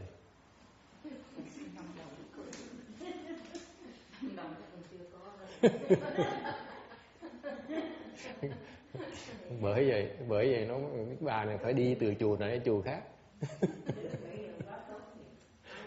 Tốt. Thấy tốt dễ sợ, mình phải biết ơn nhé, hệ thống nó hay dễ sợ lắm. She says this country here is very generous, very generous. Okay, it turns out that the support, monetary support she gets from the government much better than her own children. And they never ask for anything. It's a beautiful system. Okay. Now, enjoy it while it lasts. Well, enjoy it while it lasts. Yeah, it's not going to last much longer.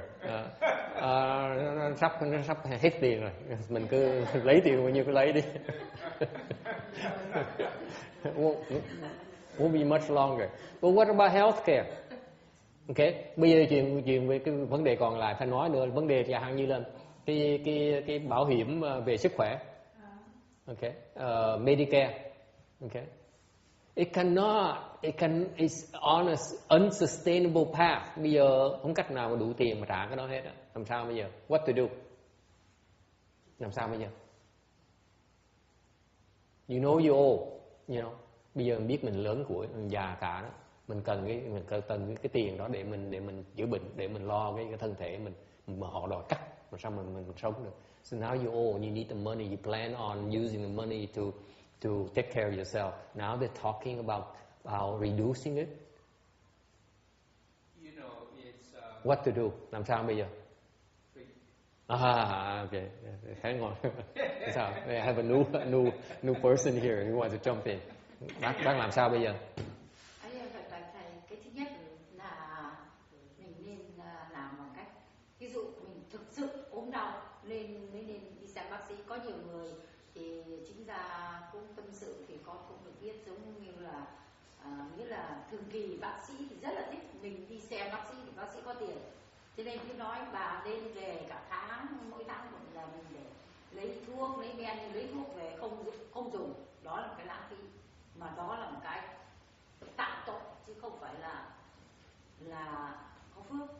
Cho nên là bây giờ tốt nhất là những cái hoàn cảnh này con có một bà bạn có giảng cho con hay là thực sự ốm mới về xem bác sĩ, thì mình dùng cái tiền này mình phải thực sự thấy rằng cái gì mình nên thì mình hãy làm, cái gì mình không nên thì mình sẽ cố gắng.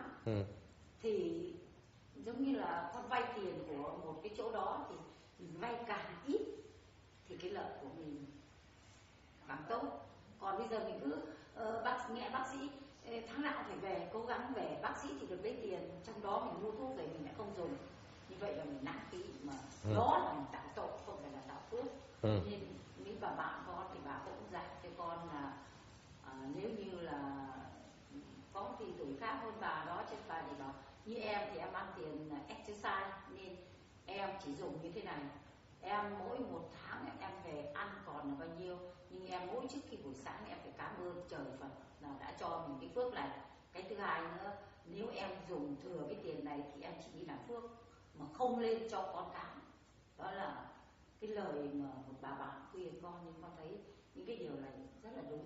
Có nhiều người bạn thì đi lấy thuốc bừa bãi lấy về rồi cũng cứ để cả đống thuốc đấy cũng không uống, tháng nào cũng chịu khó đi xem bác sĩ. Cho nên mình thấy rằng những cái việc làm này ấy, mình thấy rằng chính cống, nếu là kể cả tiền giả, kể cả tiền exercise, không nên nghe bác sĩ là tháng nào cũng phải về thăm bác sĩ để bác sĩ lấy cái tiền. Cái tiền đó là cái tội của mình, chứ không phải là bác sĩ lấy tiền mà mình có phước.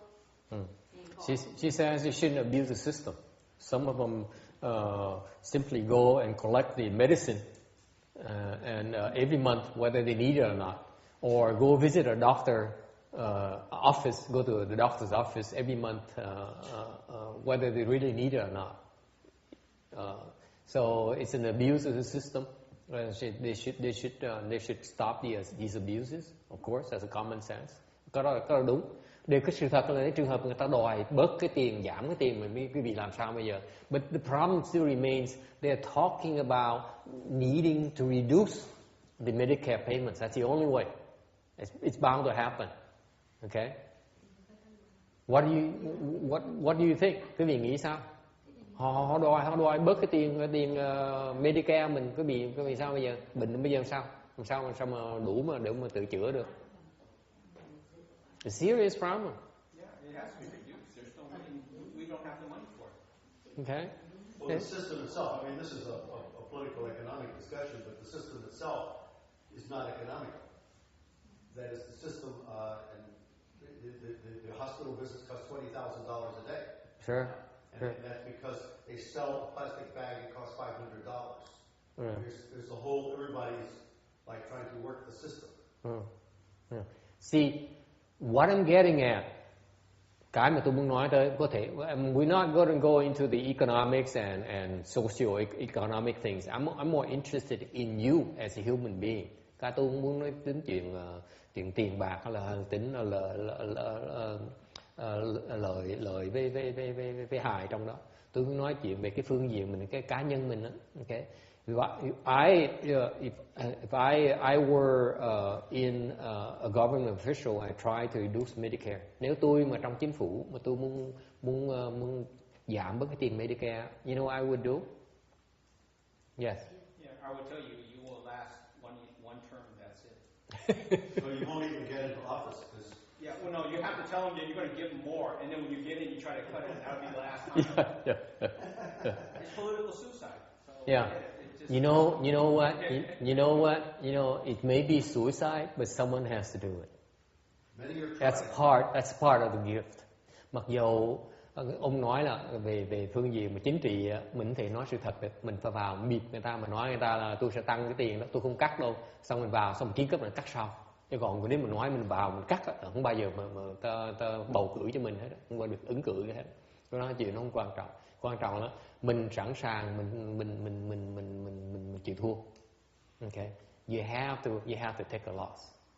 You asking people, Randy, to take a loss when you are not yourself are not willing to take a loss. It's not going to work.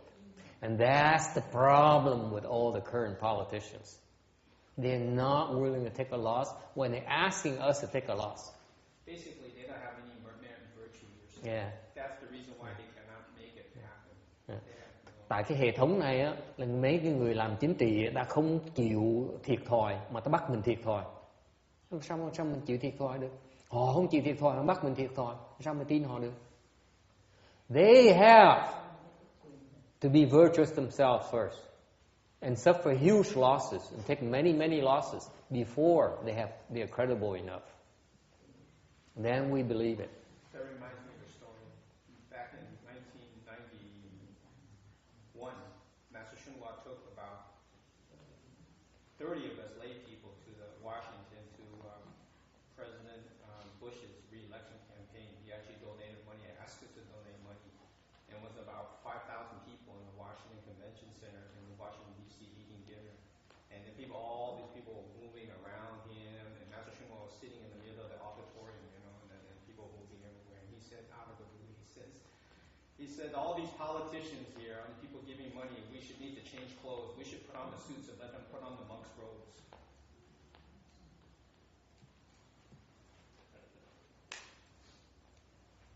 At the convention, re-election? Right there, in the middle of the fundraising convention. Each dinner that night was $2,500 a person. Mm-hmm. It was the worst vegetarian food I ever paid $2,500 a eat. But as they say, that's not the point.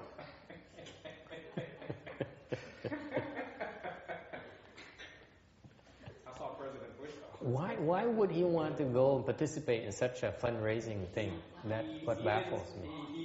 It was really funny back in 1991, 92. He said that, President Bush would be a good president for the country, and that President Clinton, that guy running, he's too wishy-washy. He stands for nothing.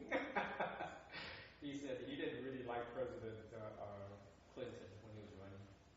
Well, Clinton is not thinking with his head, Yeah. at least the right one. But he said President Bush was a good person. He has the physiognomy of an emperor. Well, you know, funny thing though, Randy. Look at it. You compare the two presidents. One is older than the other. One is much healthier than the other. You wonder why? Yeah, it shows because when you have because when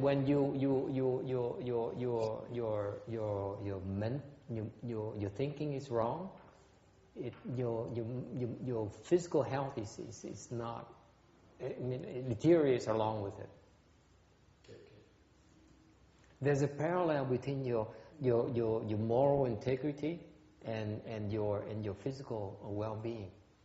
They don't realize it. Okay, there's no sense in us trying to sit here and worry about not having enough money, Medicare payment support for yourself. If you don't worry about it, you will not be sick. Worrying about that is not going to help. That's what the people fail to understand. But then it's too hard to explain. Just tell them to take a loss. Teach them to take a loss. Because you're giving back to the system. If you're not taking it away out of the system, okay, then you're helping your system. That's what the system is about. It's made up of people who are willing to give anonymously. So don't bitch about Medicare payment not enough and having cuts. Just give. That's what this country is about. Well, it's true here. I've traveled a lot, and you have to, than many other places, but it's really, people look at Wall Street, they want more and more and more and more in their typical way. Yeah, but they do in every country. But they deserve what they get. Lots of money. Because they're smarter than we are. We're supposed to be good people. They're supposed to be smart people. It's different. Cho nên tôi nói là thay vì ngồi cái tâm mình bình hoạn quá thì cái cơ thể mình không có lành mạnh được.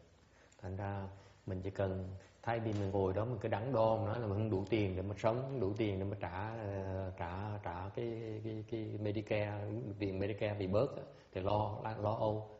Đừng có lo. Mình sẵn sàng cho nó cắt là cho nó cắt, mình không lo nhé. Mình không lo, mình không có bệnh. Mình lo mình mới bệnh. Vẫn không hiểu cái đó. Tại vì cái đó là cách mình trả lại cái lòng tốt của cái xứ này.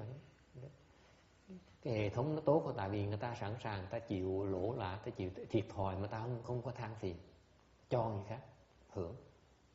Mới như vậy mới là tốt. Còn tốt mới cái đòi tốt mình có lời mình mới tốt thì đâu gọi là tốt. You have to be good. You have to do good without expecting anything back in return. That is true goodness. You can't say I'm doing good because I want you to know about it because it's to my benefit to be good, to do good work. And it's not true good. So-called ego is that's how. Yeah, it's not true good. It's pettiness as far as I'm concerned. Thành nếu mình làm tốt mà mình cứ muốn đắn đo, mình so đo, mình cứ tính toán hoài thì cái tốt đó là cái tốt bần tiện. Tôi không coi là cái tốt, cái đó tôi coi là cái bần tiện. Okay. Anything else? Ai có thắc mắc gì nữa không? I don't know how we got into it, but all your concerns and questions addressed. Mình lọt vào cái chỗ này. Mình nói đủ chưa? Còn có gì phải cần bàn nữa không? Okay.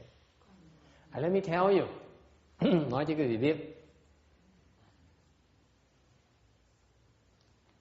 Last week when I said when I talked about the attitude or level people at this temple, tuần trước mà tôi nói về những cái thái độ mình tới những người mà tới đây mà tu đó, not only level lay people as well, that I'm hoping that we preserve a mindset of kindness towards everyone who comes here. Thì tôi muốn nói chú trọng là cái mình bỏ cái tâm từ đó, tâm tốt đó, đối với tất cả mọi người mà tới đây. Thì and that's what I mean by that. Cái ý tôi nói là như vậy đó. Mình chỉ làm tốt thôi, mình không cần người ta biết. What I mean by that is we simply do good, be kind to everyone, and we don't need to talk about it. We don't need to brag about it or advertise it. Mình chỉ làm tốt thôi, mình không cần người ta biết. Đó mới gọi là tu. That is cultivation. Okay.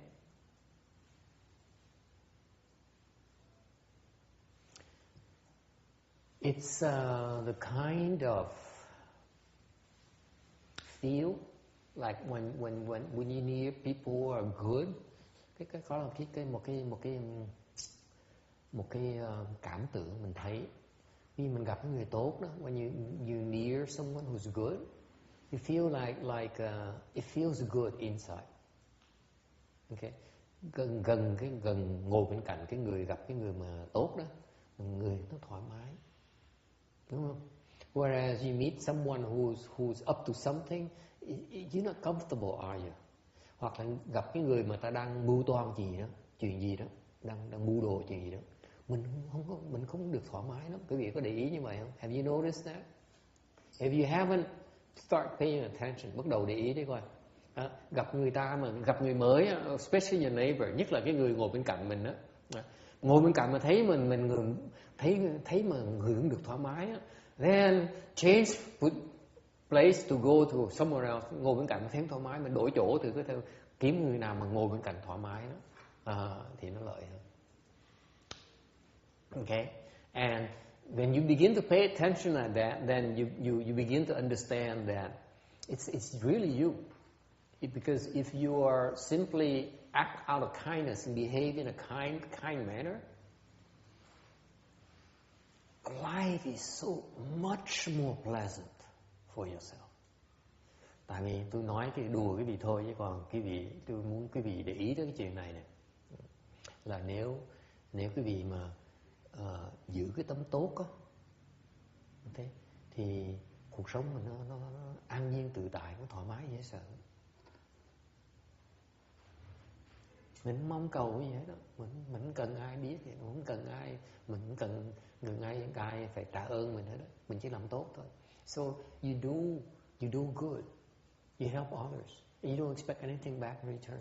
Mình giúp người ta thôi, mình hoàn toàn mình không đòi hỏi gì hết lại hết. Cái đó là tốt thiệt sự. That is true goodness right there.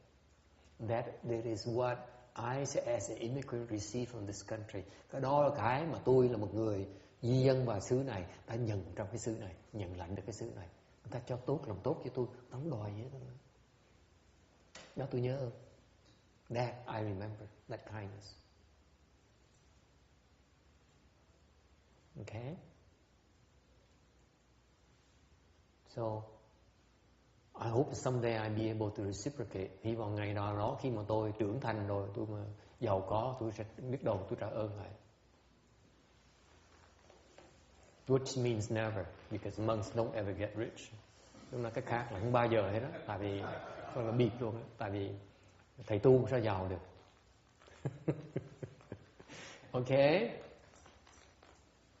Alright. Next. Are we still talking Dharma? Mình nói Pháp chứ phải không?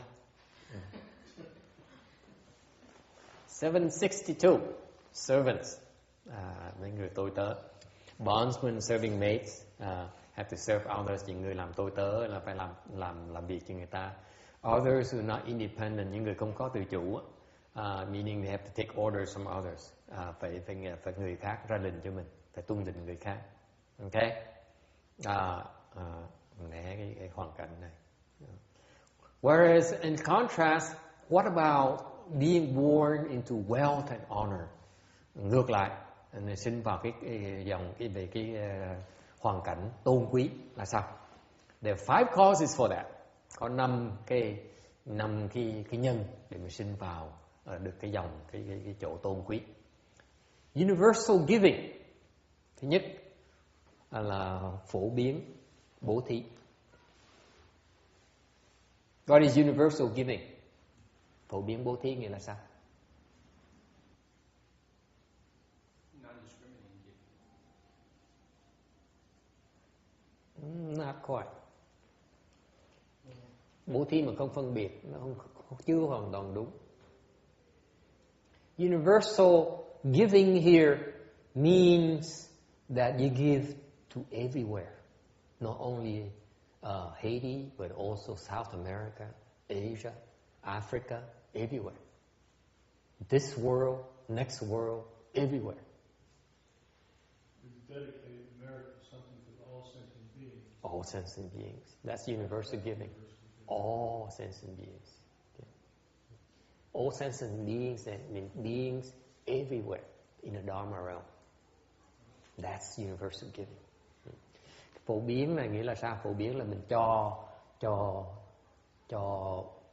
mọi chỗ. Không phải chỉ cho bên đảo Haiti không, mà cho trên bên Nam Mỹ, bên Phi Châu, bên Âu Châu, tất cả đều cho hết. Thì ông này nói, xin lỗi, ông này nói chẳng hạn như lúc mình hồi hướng công đức cho tất cả mọi hữu tinh đó, thì cái đó là phổ biến đó, làm cho hữu tinh cho tất cả mọi thế giới. Okay, that's universal giving. Number 2, respect parents and teachers. Thứ nhì là cung kính phụ mẫu sư trưởng. Number 3, worship triple jewel. Thứ ba là cung kính lễ bái tam bảo. And number 4, practice patience. Thứ tư là nhẫn. And lack of anger, và không có sân hận. Be mild-mannered and humble. When scolded, not get upset. Nhẫn nhục là gì? Mình không sân hận này, mình nhỏ nhẹ này, mình khiêm tốn này. Khi người ta mắng mình không giận. Okay. Why would practicing patience and lack of anger bring you wealth and honor? Tôi hỏi quý vị, tại sao nếu mình nhẫn nhục mà không sân hận ta được trồng cái nhân làm tôn quý? Why is that? I'm thinking aloud. I don't know the answer. Tôi hỏi mà tôi không biết trả lời sao. Tôi hỏi mà đang suy nghĩ. So what do quý vị nghĩ sao? Yes, what do you think? The one thing, you're not fueling the fires of contention. How does that produce wealth? See, this is, if you practice patience and you lack anger, then you are creating the seeds for wealth and honor. How? Yes. I think wealth and honor is a manifestation of character, and character comes from patience. So it's kind of like if you build your world, but you have to look at the foundation. The foundation is solid, then the manifestation becomes bountiful and appropriately cosmetic. if it's like that on the inside, then outside it's going to come out like a rocky because it's rocky core. That sounds good, but it still it doesn't give a direct correlation. Why is it? Suppose I'm patient. Let's say you yell at me. Let's say you say you ugly, okay, or you lazy. How does bearing it produce wealth and honor for me? You know, when I'm looking at this, that's the one thing that is difficult for me because it's anti-psychological. For example, you get sued by a ridiculous guy. Okay, now patience is different than not having anger. Anger to me exists. Yeah. It's a question about anger is good. If you didn't, one of the truths of Western psychology is that anger is human, right? It comes up another way. Patience is meditation. If you are having anger, patience is wimpiness. You are able to absorb it. That's patience, and in fact, patience is a different. Ông nói hôm qua này mà ông hiểu, tại vì cái mà giận là chuyện thông thường, mà cái nhẫn làm sao mà ra cái này. Tôi vẫn thắc mắc, tôi vẫn nhìn cái này, tôi vẫn thắc mắc làm sao mà mình nhẫn nhục mà bây giờ mình không sân hận, bỗng nhiên mình tạo ra cái nhân để tôn quý được. Sao chuyện kỳ cục gì vậy? How is it possible? Xuân, tại sao vậy? Nói đi chứ, nói đi. Say something.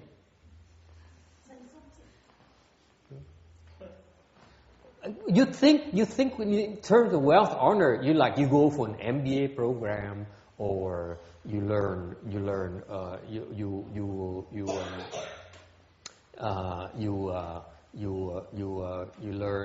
know someone who's wealthy or that kind of thing. How come it's patience and lack of anger? Nowhere in these 5 causes, by the way, says you must learn math, or you must be smart, or you must be a genius, you must be invent something like a Google thing. Okay, you notice there's no such a thing in terms of the generational wealth and honor. Think about it. Okay. Quý vị suy nghĩ, nhìn coi năm cái này á. Trong cái 5 cái này không có cái nào nói là quý vị phải cần thông minh, cần phải đẹp trai hoặc đẹp gái, hoặc là phải là chế một cái gì, sáng chế cái gì để làm ra tiền, để được tôn quý. Mà cái này hoàn toàn cái gì đâu không có gì liên quan tới cái sáng chế ra làm tiền hết. Mà cái này nó là những cái nhân của tôn quý sau này. Không. Tại sao kỳ vậy? Nhất là cái nhẫn nhục bên không sân hận. Tại sao kỳ vậy? Why? Tại sao như vậy?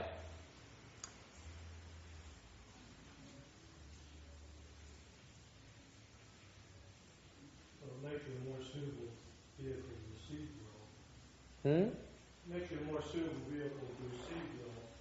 But there are a lot of teachings saying that if you can be patient in the face of insult and attacks, that this actually eliminates offenses that you created in the past. You know, the funny thing though, Tex, is that once you become rich, you're no longer patient. Because I have yet to see any rich man I drew near who are patient. They say, hey, my time's limited. You got 1.5 minutes to tell me what the problem is. If not, forget it. Okay? That's all I got. Constantly. So therefore, you cannot say that patience makes you a better recipient for wealth and honor. Not necessarily. They are not patient. They're angry like heck. And yet they're wealthy and they're honor. How come? Ông đang nói mình nhẫn là mình có thể thuận tiện với mình làm giàu, có được tôn quý hơn. Tôi nói đâu có đó. Mấy người giàu tôi quen đó. Tôi gặp, tôi biết rất nhiều người giàu. Họ hoàn toàn không có nhẫn. Gặp ông gái là mặt nhăn lên, nói là này, tôi cho 1 phút thôi đó. Cái chuyện gì nói cho trình cho tôi 1 phút thôi, mà hơn 1 phút là tôi đuổi ra. Okay. Sao kỳ vậy bác? Sao bác giàu mới nói nghe? Sao nhẫn mà không sân hận mà giàu được? Trong cái bài này, trong cái sách này là nói về kinh. Kinh tức thì nó khuyên người sống như người phải biết đạo lý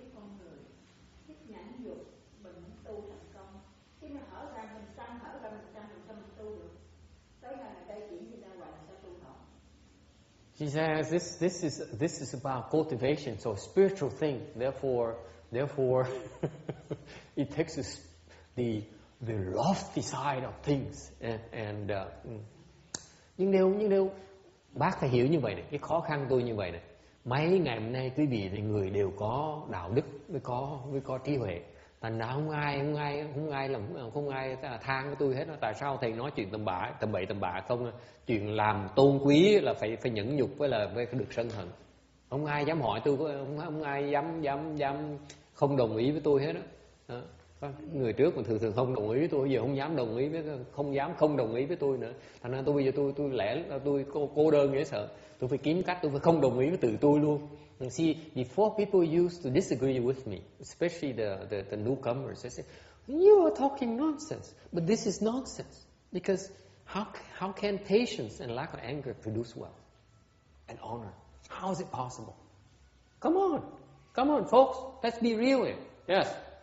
It reminded me of a story a long time ago. I think Master Shenhua said this too. He said, if you get angry a lot, the God of wealth will not draw near you.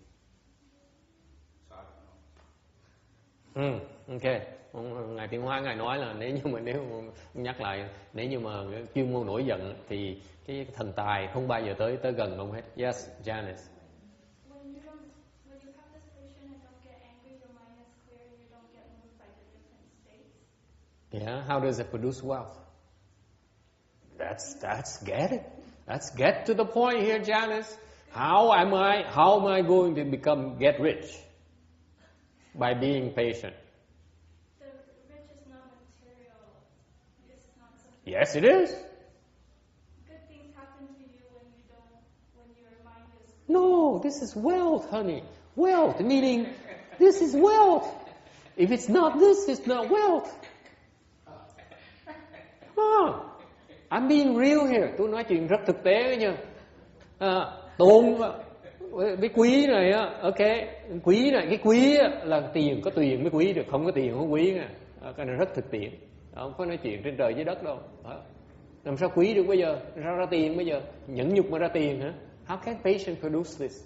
The only thing I can think of is what Tex said, is that you won't make your reception because Donald Trump, he's not patient. And he's not mild. So, and they're all like that. So, I can only imagine that you become the patient's receptive. But, yeah. How? Is aggressive. Không ai nói được hết. Yeah, sao? Thầy, con người mình mà nhẫn được thì rất là mạnh khỏe. You patient, you healthy. Tôi nói á, thì chị quản ngân nghe cho rõ nha. Tôi nói cái này á, làm chuyện đàng hoàng chứ phải mình nhẫn để đợi ông chết rồi mình hưởng gia tài đó nha. I'm telling you, this is for real. It's not like you marry into rich, you marry a cougar and then wait for her to die and then get the inheritance. I'm not talking about that, okay? It's not that kind of patience. Quý vị hiểu chưa? Sư cô phải nghe cho rõ, giảng cho rõ ràng, không phải là thời buổi này vậy đó, là mấy cô trẻ rồi kiếm cưới với ông chồng già xong đợi ông chồng già chết hưởng gia tài, không phải cái chuyện nhẫn này đó. Cái nhẫn gì sư cô, tại sao nhẫn ra tiền? Dạ.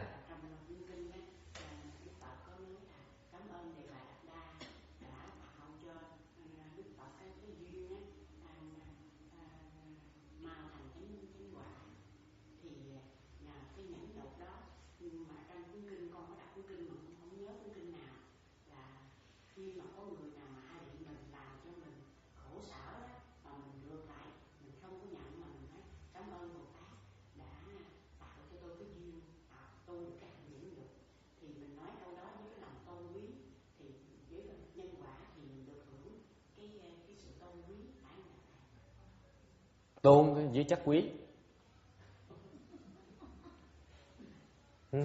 Tôn thì được. Tôn là người ta tôn trọng mình, nhưng ta không chưa chắc người ta quý mình. Quý là phải có tiền mới quý được.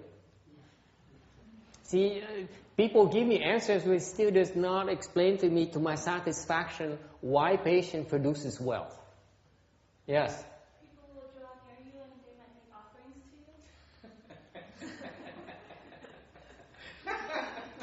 you. You are so petty, Janice. God. I'm so disappointed. Cô nói là mình kiên nhẫn thì người ta thích tới gần mình để cúng dường cho mình, thành cái được nhiều tiền. Tôi chưa bao giờ nghe cái pháp nào nó bần tiện như vậy hết. You see, I assure you that there's no such a level person's dharma, okay? Okay. Không bao giờ có cái pháp xuất gia là như vậy. Quý sư cô nghe cho rõ, chứ không bao giờ mà có cái pháp đó, nghe chưa? Đừng có tưởng là như vậy là mình giàu đâu. Yes. Is there a teaching about it, or is it just something we have to take on faith that patience produces wealth in the next life? Is there a teaching about it or not? There's so many. I give you one reason why patience produces wealth. Quý vị vẫn chưa hiểu, nó khổ ghê hết. Tưởng quý vị thông minh chứ quý vị vẫn học tu pháp bao lâu vẫn chưa hiểu như thường. Why does patience produce wealth? Patience produces wealth because it does not destroy wealth.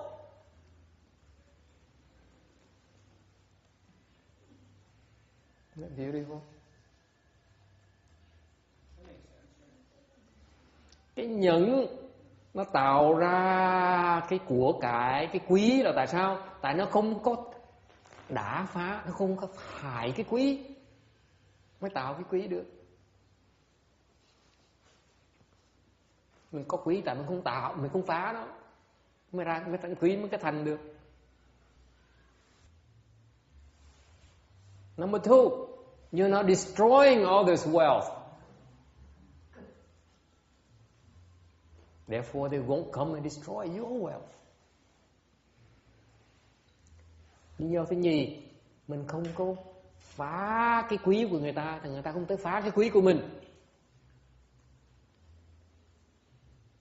Do you get it? Nghe có hiểu không? For example, give an example. Okay? I don't know if it ever happened to you at home, but do you remember when you were married and you had a fight with your wife, and she got so upset at you, and she takes this lamp and take out the servings in and throw them against the wall? All the time. Okay. He's not kidding. Tôi không biết cái vị, tôi kể tiếng Anh không biết là cái vị cái xảy ra cái vị chưa, là lúc mà còn có gia đình đó, là bà xã mà cãi lộn, bà xã mà cả đàn ông xã giận quá đó, ông xã cầm cái đèn sáng vào cái tường, cầm chén dĩa quăng vào tường ấy. Có ai cái chuyện nó xảy ra chưa? Có ai xảy ra không? Any happen to any of you? Okay. What is that called? You're destroying wealth. Mình đang phá của cải mà. Right? Right? That's what you're doing. You're destroying wealth. You're not creating wealth. Therefore, patience produces wealth. Vì vậy, nếu mình không phá thì mình đang tạo cái phước báu cho mình. Yes. You buy that. Yes, okay, ví dụ khác hay hơn. Most of the consumption is impulse buying. So if you're patient enough, wait for the impulse to disappear, you won't waste your money buying something you probably throw away.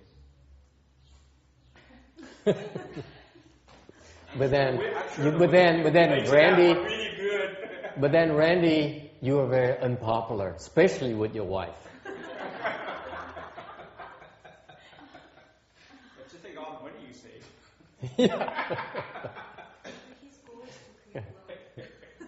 Wait until you get divorced. You get your divorce papers.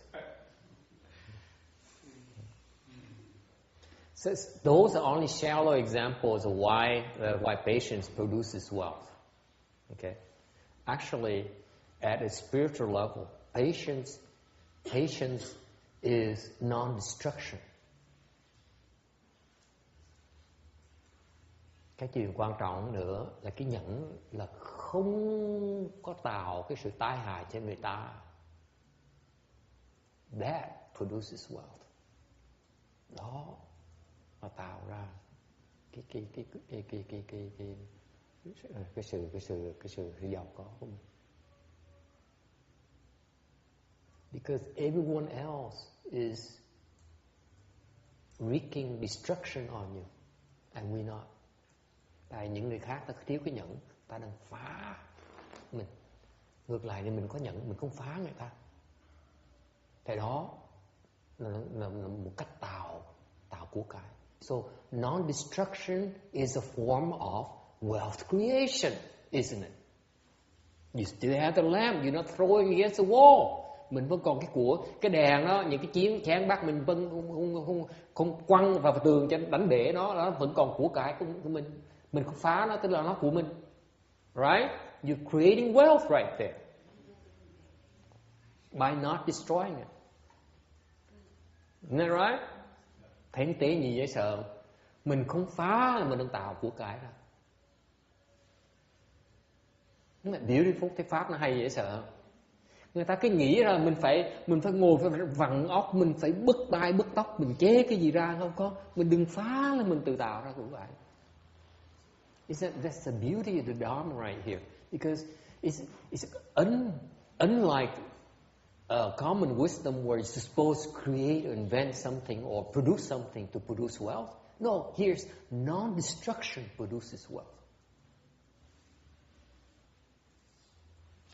Okay, that's on the flip side. The other side, the other aspect is that if you're patient, you keep on helping others. Then your wealth is even more multiplied, isn't it?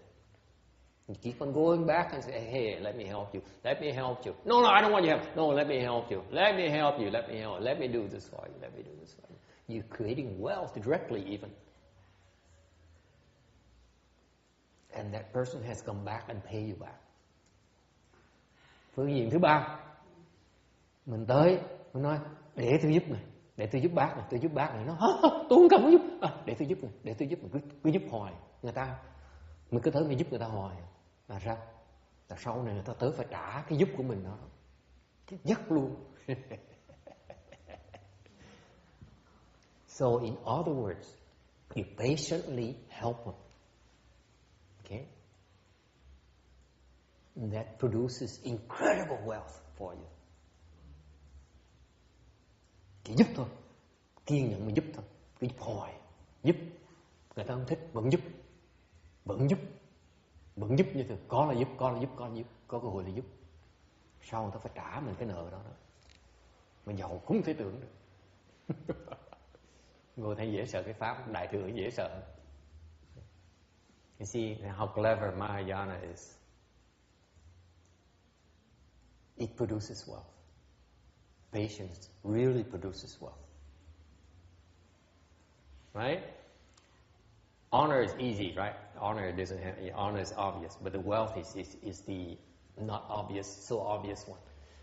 Cái tôn người ta nó dễ văn nghĩa, còn cái quý hơi khó giảng một tí. Okay? And I could go on like this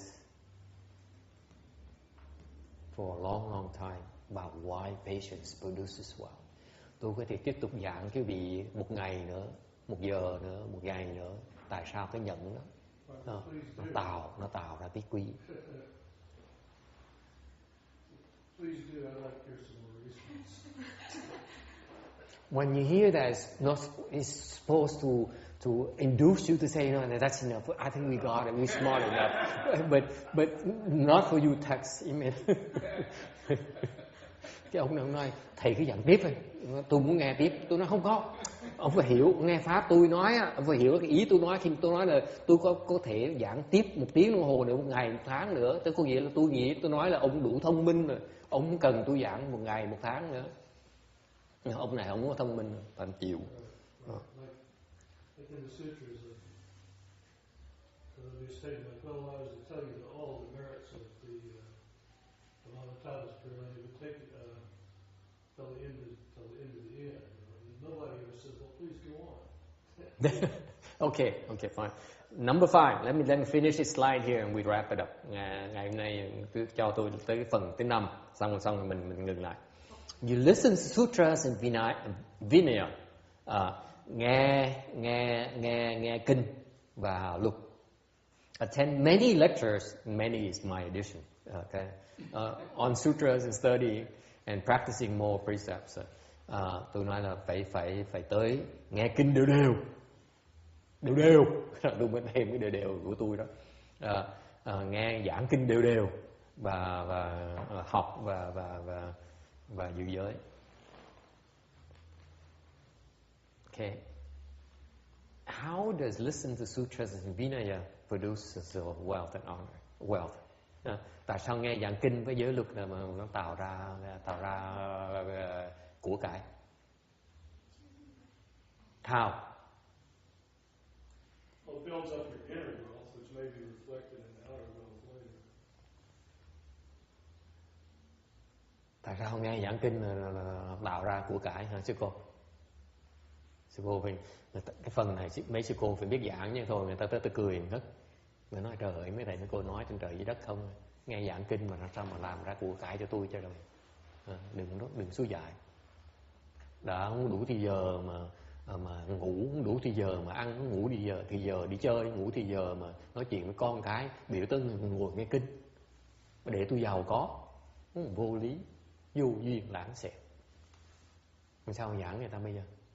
I'm asking them, especially the nuns here, left-form people, how can they tell people that? How can we tell you that when you listen to sutras and Vinaya, that you're producing wealth? Huh? Là sao vậy? You're producing my wealth. Quý vị làm giàu cho tôi mà. You're building my reputation. Quý vị làm tôi nổi tiếng hơn, tôi giàu hơn, tự động. Right? Phải không?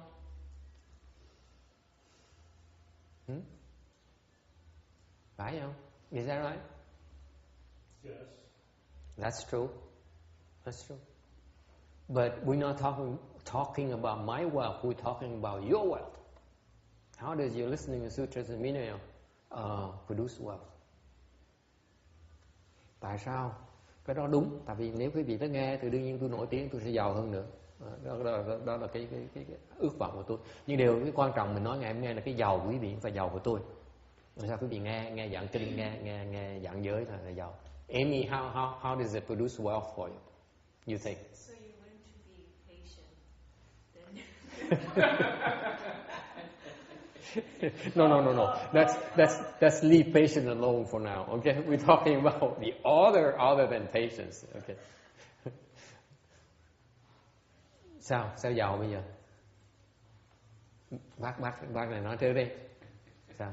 Thầy, theo con nghĩ thì câu hỏi của thầy, tại sao mình đến đây nghe kinh kệ Phật pháp mà mình để làm cho kinh tế gia đình mình giàu? Đó là một điều con thấy rất là đúng, ở cái chỗ là mình làm được cho cái tâm mình, rèn được cái tâm mình từ bi.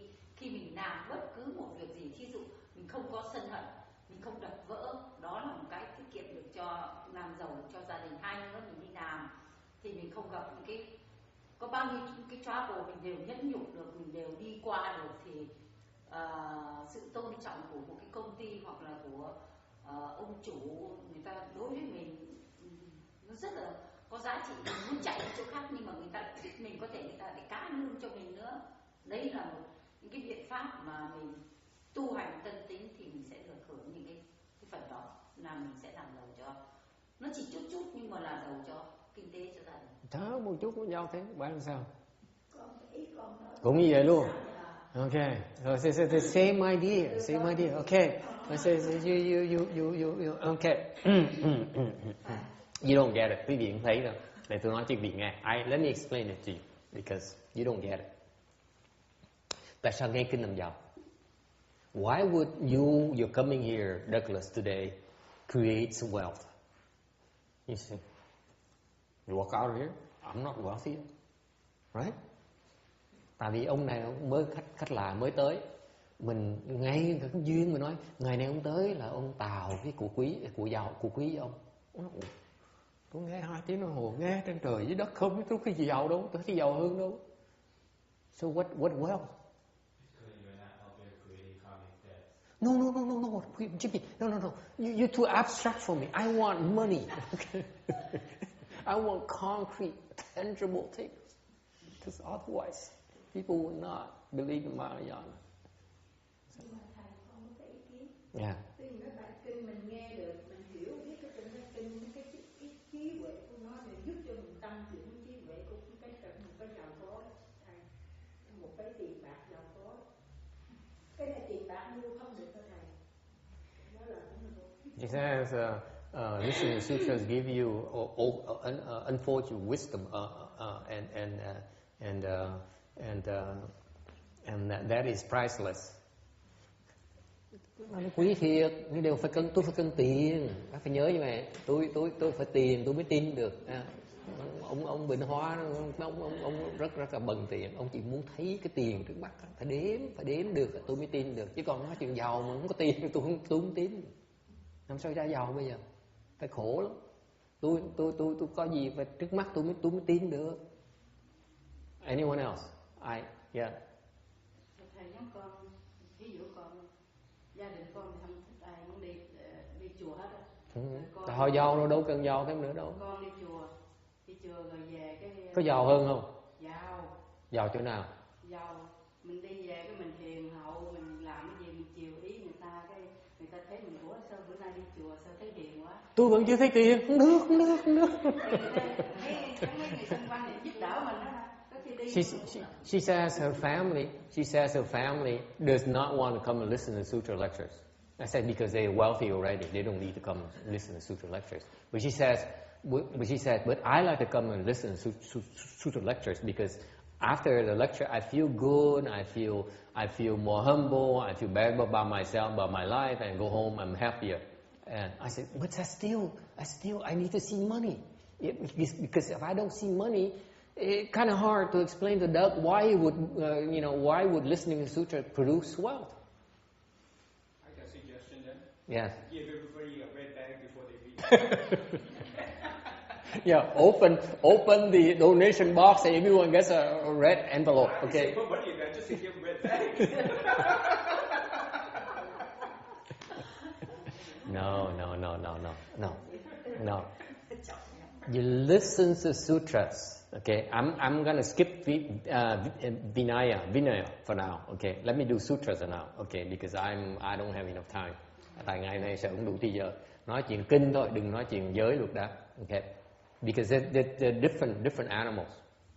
They're totally different animals. Okay, I've explained sutras right now. Why does listening to sutras? Because that's relevant for today's lecture. This is sutra lecture.